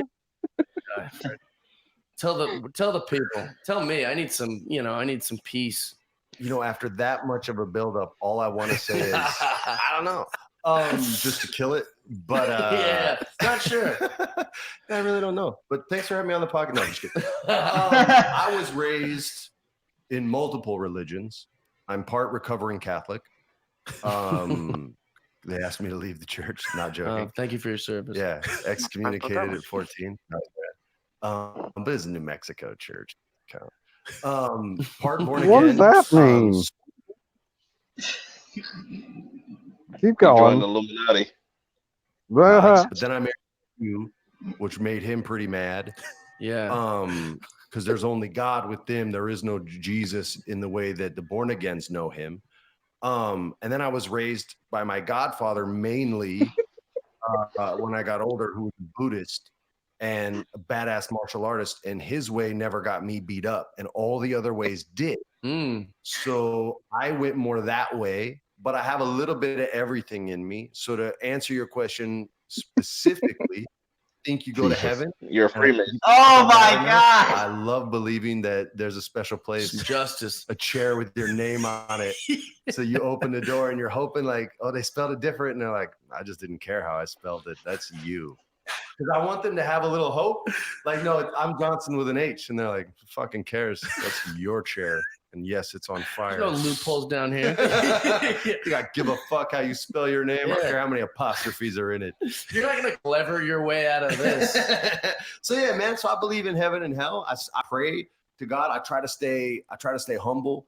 I try to pray for things I need, not things I want. Although I'm guilty of everything that everyone else is fucking guilty of. Yeah. So I'm I'm not waiting for this perfect. interview to be over. Kids, a lot of my philosophy. Like my dad cheated on my mom a lot, right? He was a big time baller in the 70s for younger people. Like he had the #1 show in the country. Mhm. He had just stolen the Caesar's Palace gig from that scumbag Bill Cosby because Cosby wanted $4 Yeah. million. And Richard Pryor was like, told my dad, he's like, motherfucker, tell him you'll do it for $2 million. And my dad did, and they said, yeah. And so so he was a baller, but he cheated on my mom's a lot. You're And not black. Stop. one of the My mom. wrote about it in the book. We can talk about that. To make me so crazy, right? And I always knew when my dad slept with like a legend of Hollywood, because when I'd meet him, they either go, "Oh, hi, nice to meet you," or it's, "Oh, hi, nice to meet you." I'm like, "Oh, you guys fuck." So, and that happened so much, like it used to drive me crazy. And then when I got older and had kids, I stopped looking at people as good and evil, and I just looked at people more like, hey man, our morality changes almost based on the situation we're in. Sure. And I think everybody's just trying to get by, and you have days where you don't give a damn about anyone, and you have days where you're the most selfless person ever. And it's just about finding a good balance. And that's sort of what being a human being is all about. I think it may sound like a bunch of bullshit, but that's what keeps me from killing motherfuckers every day. So I believe a daily firmly force. in that. Start with the man in the mirror. Yeah, dude. That's the way it goes. That's how it works. If I didn't believe in something, I'd be in jail or running free. There you go. Well, solar-powered car, so I can run from the law forever. That's a good idea. That's a fantastic answer. Why are they not? Why are they not? Yeah. What's that? No, I'm saying that's a good idea. Solar powered car. I think they make them like they build them in the 70s. There's Really? nobody wanted them. Oh, I'm not that inventive, bro. Well, they also, it would be tricky, like in Seattle or like. There you need a rain power, even discretion powered 3 car. months of what we've had here in LA. Drive anywhere. In Seattle, they're working on the Prozac powered cars. Well, yeah, we got to find a car that runs on water. Although water They is have the running hydrogen out. cells. I'm Isn't telling you, we're that's not running out, inventing too. any. People, I think it was What if Bill, we could run off of a? Bill Burr said people in Dirty LA, air. they get close to the ocean and they think all their ideas are good ideas. Right. I think it was Bill Burr who said it. And I'm so guilty of that. I'll be like, what would be sick? Who doesn't think their ideas are fantastic? I think coastal people think we're smarter than interior nation people. But I think like even That people is in a the Midwest go, fact. That is true. No, Not at the dude. level. Like us people in the sociology- heartland can come up with an idea, think about it for 2 more seconds and go, you know what? Maybe that's not the best way to do it. Whereas somebody out there goes, oh, I've come up with an idea. This is the greatest way that anyone could ever do this. And I'm right. I got a You lot know, more. I'm totally agreeing with Tommy right now. But go ahead, Perp. Oh, Jesus. No, shows us that the dreamers, the smartest people, sort of branch out from the middle of a country and end up in coastal areas. Sure. And like the workers and labor sort of say that's what sociology tells us.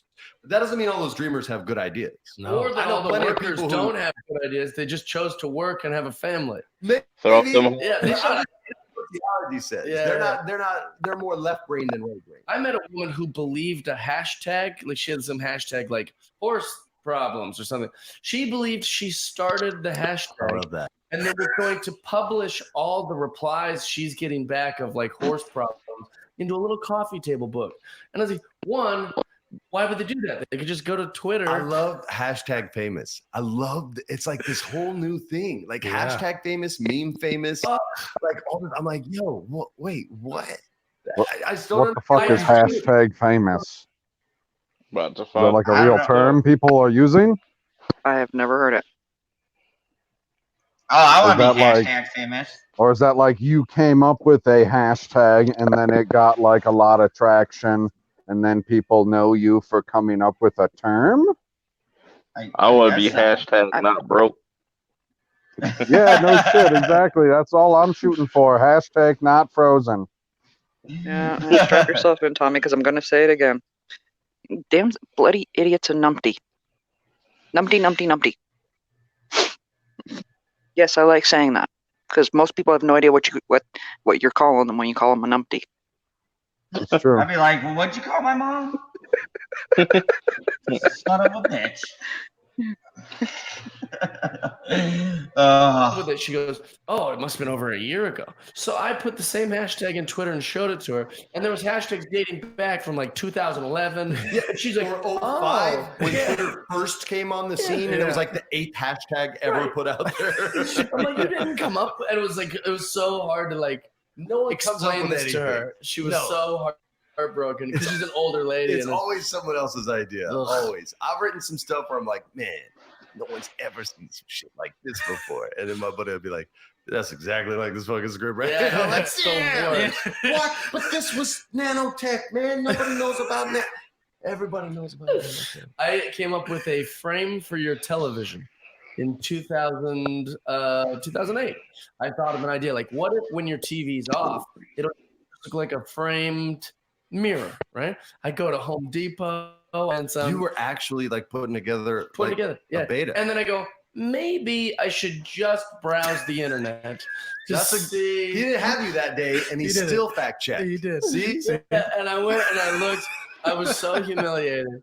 Of course, it's a whole website, and they're good. Like they're good. That's the key part. Yeah. They're not at Home Depot. All you gotta do is put in like the serial number for the TV, and they'll give you like they already know the dimensions. They have like a database of all the sizes of TVs.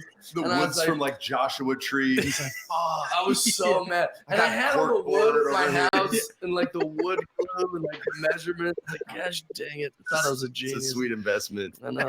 I thought it was a good idea. A carpenter like Harrison Ford. I was very upset. You can't return wood after you've been cutting it and putting screws in it and stuff. I'm sorry. No, this was a. Bringing it 7 pieces. I brought it like this.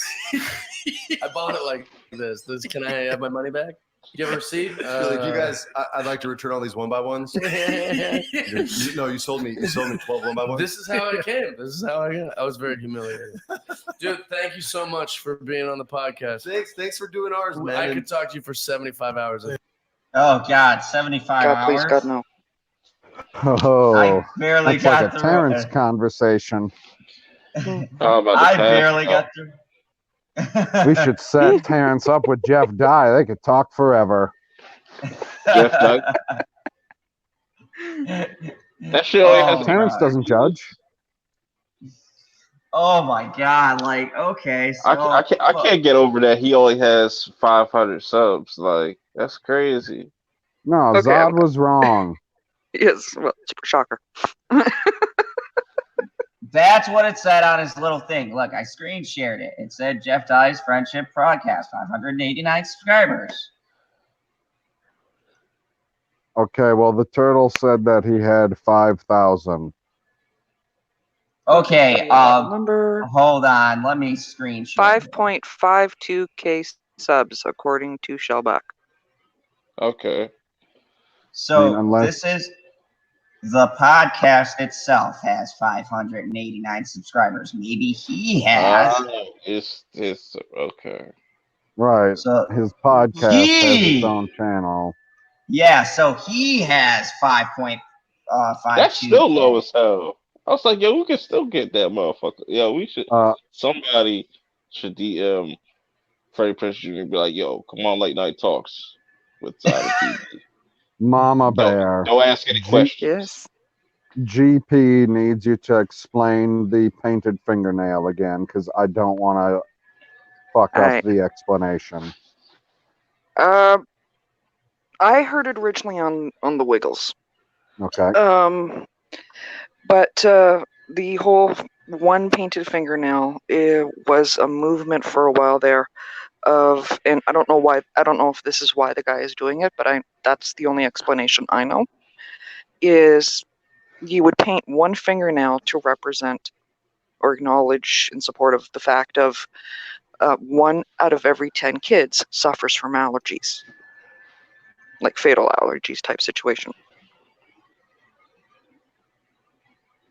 That's the whole thing. Okay. I hate that. Okay. That's stupid. Yeah. I also hate allergies. Yeah, allergies suck. They're very stupid. I'm pretty sure everybody has allergies. Some type of like you sneeze when something happens. Okay, I'm gonna read a couple of Tommy's quotes because I was dying reading them.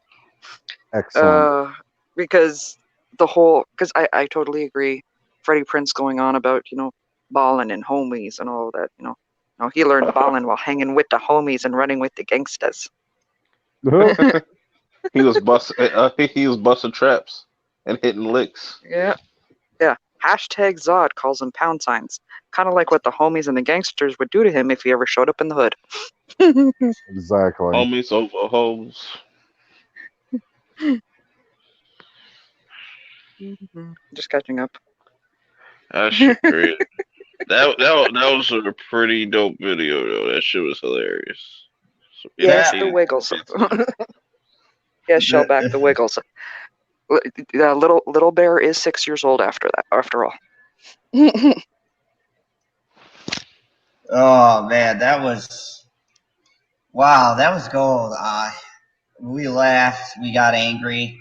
This is a typical Shilling night. I said, yeah, this thing and probably we won't get through most of it. But then once we heard him talk, I'm just like, yeah, we're doing this. Like, oh my god. Yeah, I'm glad we were able to peruse all of it. Yes, yes, you Hopefully, gotta there's peruse some these. interviews. Yeah, That'd be interesting.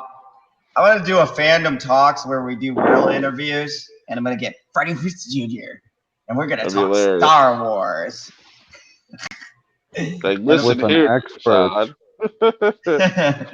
I'm gonna get the Star Wars historian, Freddie Prinze Jr., and I'm gonna title it that, featuring Star Wars historian Freddie Prinze Jr. The man that knows more than George Lucas. Apparently. You're just trying to aggravate the whole fandom, aren't you? They're gonna be like, this motherfucker.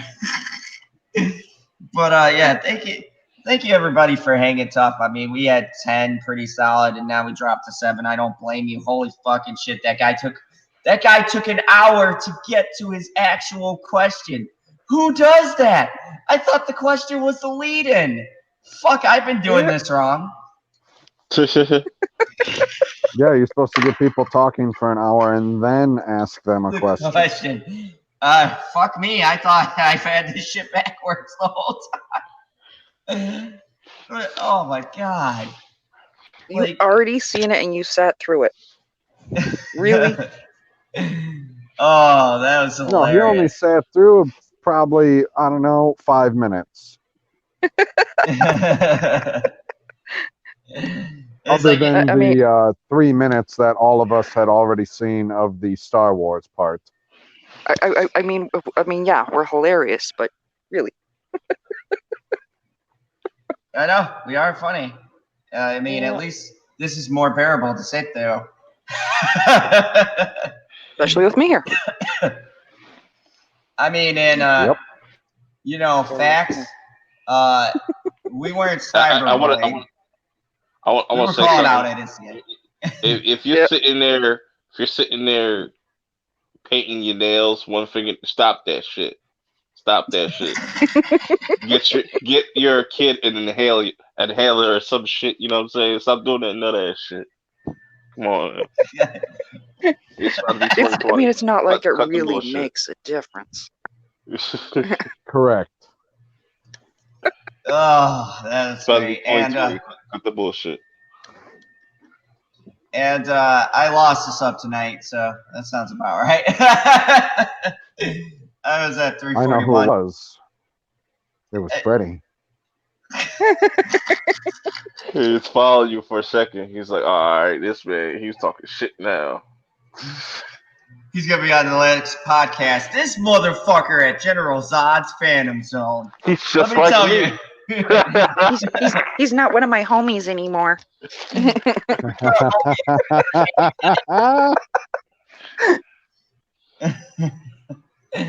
So GP has something for me. He says, please read out, man, at General Zod's Phantom Zone. That is a long one. I like watching an elephant taking a dump. Smelly, disgusting, and disgusting is what he means. Oh, okay. And disturbing. Yes, I agree. So that was great. Like, this is everything I hope a Shilling to be and so much more. And Perp, I might have to get a blood test. Shit, if we're related. For what? To see if Freddie Prinze Jr. is related, because that motherfucker owes me $25 million. He's just buying houses and him. That motherfucker throwing me cash. He gonna throw you a little bit. He gonna throw you a little measly $1,000. Shit. That'll be an interesting conversation. Hi, we were trashing your interview the other night, and I just want to know if I can get some blood from you. Right? Yeah, I really think Freddie Prinze Jr. would fit in with with this crew though. I think that'd be dope to have him in the bridge crew. That'd be dope. Yeah, you could just keep telling us to fuck off constantly. Nah. I will give him immense talent for talking so clearly out of his ass. That Yo, was he was impressive. definitely drunk. He definitely was drunk because whatever he was sipping on. That shit was strong. Like, Oh, yeah. ooh, man, there was some coke, some meth. I don't know what was going on there. He But Thinking of why have you been so agreeable lately, Perp? What you mean? I'm a very fair person. Very I fair. call how I see it. very down the line. He's one of those gray Jedis. I support the Gray Jedi thing. I'm a straight That's where the true person. balance is. Like I'm a straight to the point type of person. I'm not gonna sugarcoat it. It's either gonna be trash or side. That's kind of my point, though. I was like hanging out here for like at least 45 minutes before you said trash. I'm like, is this Perp or just a reasonable facsimile? Oh no, but the homeboy that was rocking the what was it the thumb what was it the painted thumbnail whatever the fuck toenail whatever the fuck yeah he's trash. Jeff Dykes Jeff Dykes is trash. Tommy has a request for Perp. He says, Perp says Freddie is trash. I'm gonna make that a segment. I'm trying to think of some things. Trash or no? A segment called "Freddie is Trash." No, trash or no? Just like this little, similar. Like, I want to do something similar to like what 19K Fox does, and just like do a little 2-minute segment. Just be like, that'd be awesome. I didn't know the Fox had a 2-minute segment. Yeah, his reviews are generally about 2 minutes. Oh. So you can do what you can do is you can open with Yoda, and it will be the shortest YouTube video ever. You just come on and be like, it'll also be viral if he opens it up with Yoda's trash. It'd be a 20-second. It'd be a 20-second video, and the shit will go viral of people responding to him. Only real Star Wars fans know that Yoda is trash. Right? If you're sitting there saying Yoda is the best, nah, you're trash. Do or do not. There is no trash.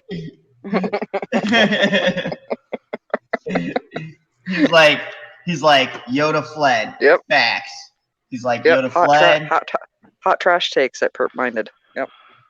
Oh god. Trash juice. Hot trash Mm-hmm. juice. Fresh trash juice. Ugh. That is gross and intriguing all at once. I want to see those thumbnails. And I want to say, shout out to Zoe Kravitz for locking down that, Catwoman. Them haters is trash. So for Zach, go on like a scale from like trash juice to like grape drink. Hey, that's a good one. And then trash will be in the middle. It's like if it's really bad. It's between it's a scale between trash and Perp approves. Nah, man, nah. You can't be taking that. You can't be taking side approves, you motherfuckers. No. Nah. Sometimes in life you get beat. It's trash or it's yerp.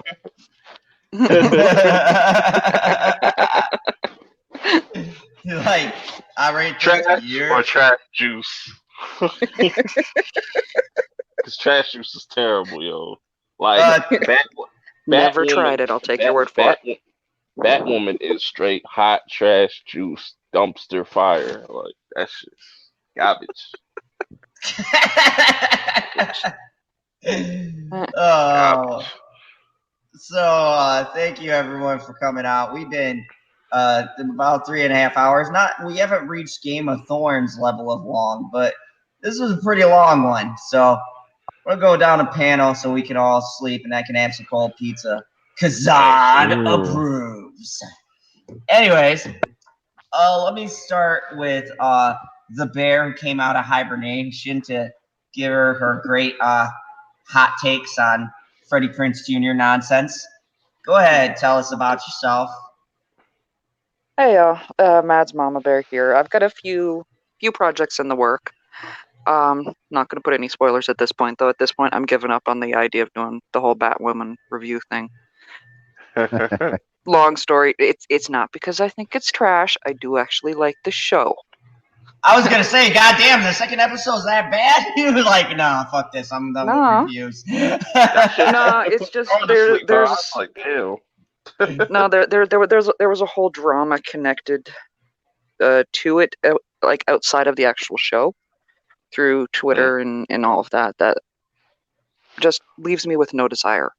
Oh, can I just comment on that, because I'm glad you're bringing that up. Hey, look, everyone who's gonna watch this or who's gonna watch the rewatch and hopefully get to the ending, because this was a long fucking interview. Because they never asked questions, they just fucking talked for an hour. Before he got to the one fucking question of the whole interview. Look, opinions and film and television is subjective. We're all gonna take it differently. Me personally, I fucking fell asleep. That's my review. I fucking fell asleep. I didn't post a review because I couldn't give an accurate one because I fell asleep. But I mean, you know, if someone comes, if someone does come out though and say that they like something, if they give reasonable reasons of why they like something, I think you should at least hear out what they have to say before you just go and rip apart a review. Like, I how many times have we seen them people, and LB has said it too several times and stuff, where people just get through a minute of your video and they go, no, this motherfucker, right? Watch the video, man. If it's 2 minutes, if it's 5 minutes, give them a chance to state their points. And then if they sound ridiculous, call it out. But like, tearing down people because a mass majority doesn't like something and you're going against the grain. I mean, that's what opinions are supposed to be about. That's why we do our channels, because right now in fandom, we are the unpopular opinion calling out bullshit. I was told that there was no grain Jedi. I'm sorry. Oh, I'm sorry. That's right. Purple Jedi. So, later, GP. Later, GP. Thank you for stopping by. But yeah, man, I agree with you. Like, you shouldn't be nervous to be fair and biased and say, hey, you might not like it. Here's the flaws. Here's the good points for me. And this is why I like it. You know, you're listening to that reviewer because they're not all going to like the same things that you like. Like, some people aren't going to like some of the things that I gave high praise to. People trash Gemini like Man. Crawl. Yeah, Crawl was fucking beast. That's meth gators. I proved it. I read the article. It's fucking meth gators right there, man. They just couldn't name it meth. That's not catchy. Nope.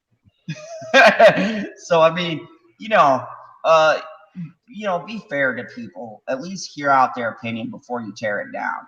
All right, this has been a public service announcement from General Zod's Fandom Zone. Go ahead. Yes. Okay. Anyway, yeah, y'all can find me on both Twitter and YouTube at Mads Mama Bear. I see PB has already put up the link. Thank you. Yep. Other than finding me randomly here on Zod's channel, maybe occasionally Second Street Marvels, morning chats.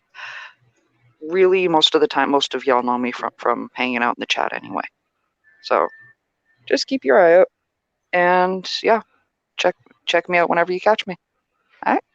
Okay. Go on. Like that. And of course, I have no clue what the fuck that title is you're going by. El Pollo. Oh, wait a second. It's 4 a.m. I get it now. You were name dropping. That's from Breaking Bad. No, it's not. No, that's Oh, Pollo's Romana. Never mind. Hermanos. Yeah. No, I don't got speak You're not Spanish. even. You're not even reading it. How are you getting the word wrong? That is my superpower. He No, can't I'm a get fucking anything Kryptonian. wrong. I can get it's from anything wrong. state. It's from State Property too. If anybody's ever seen that movie, it's a classic hood movie. You know what I'm saying? Oh, With Beanie Sigel. I knew it. It's an Oregon It was, movie. it was Noriega's character. He was El Pollo Loco. You can tell that's a hood movie. El Pollo Loco. Figadilme. Jesus Christ. But anyways, this perp. It's been fun. It's too goddamn long. We should have made this like a part one, like a part two-part series. I guess. Or Men, if you out there painting your fingernails, cut that shit out. That shit is not cool, bro. That shit is not cool. That is not the wave. Don't do that. Don't do drugs, kids. And yeah. Till next time. Oh, also, yeah. Never mind. okay. Painting one nail is a path to the dark side. No, the painting your nail is the path to the sus side. Don't do that. No.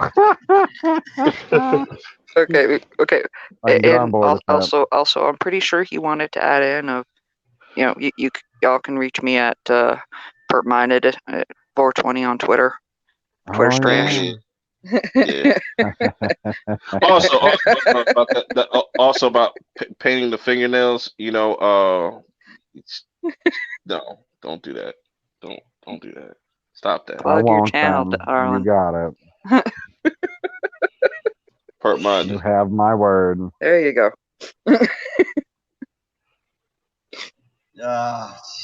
And of course, the co-host, the commander, the person who keeps me in line and genuinely gets pissed off at Troy Aikman. I don't know why, but he fucking hates him with a fiery passion. And he stole my kyber crystal. What? I did Stole my not kyber. steal your kyber crystal. It was gifted to me by the police. Get it straight, perp. Hey, man, He's a perp just for a because it was kyber reason. crystal and not ice cream, man. They get serious over ice cream. Exactly. And you would hate Troy Aikman. Why don't you hate Troy Aikman? Aren't you a Giants fan? Get your mind right. No, I just wanted to hear you rant. Hates Troy Aikman for some reason. Well, I don't know. Maybe because I was a Packers fan in the 90s and they were the only fucking team that Brett Favre couldn't seem to beat, especially when it came to the playoffs. So, yeah, that's why me and Troy Aikman don't get along.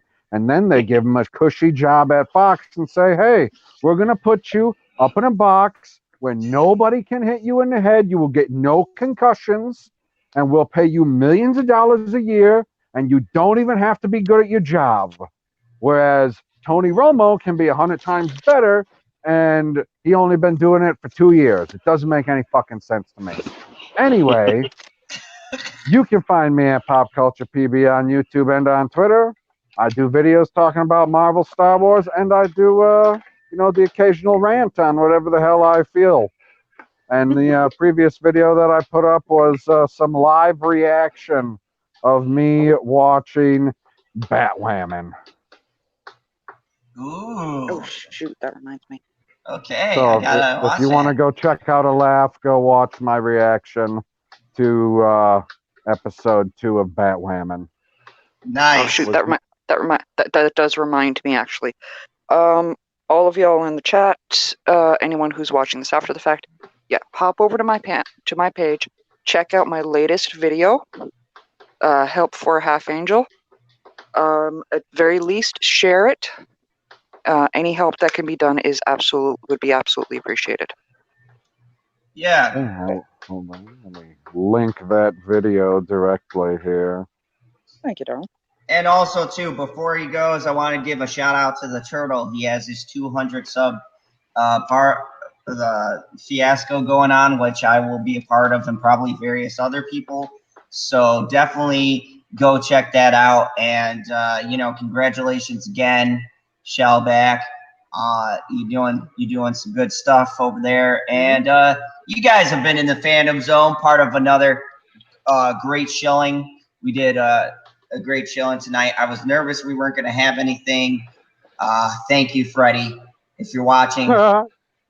I appreciate all of the hard work you did in doing the most fucking ridiculous interview I have seen yet.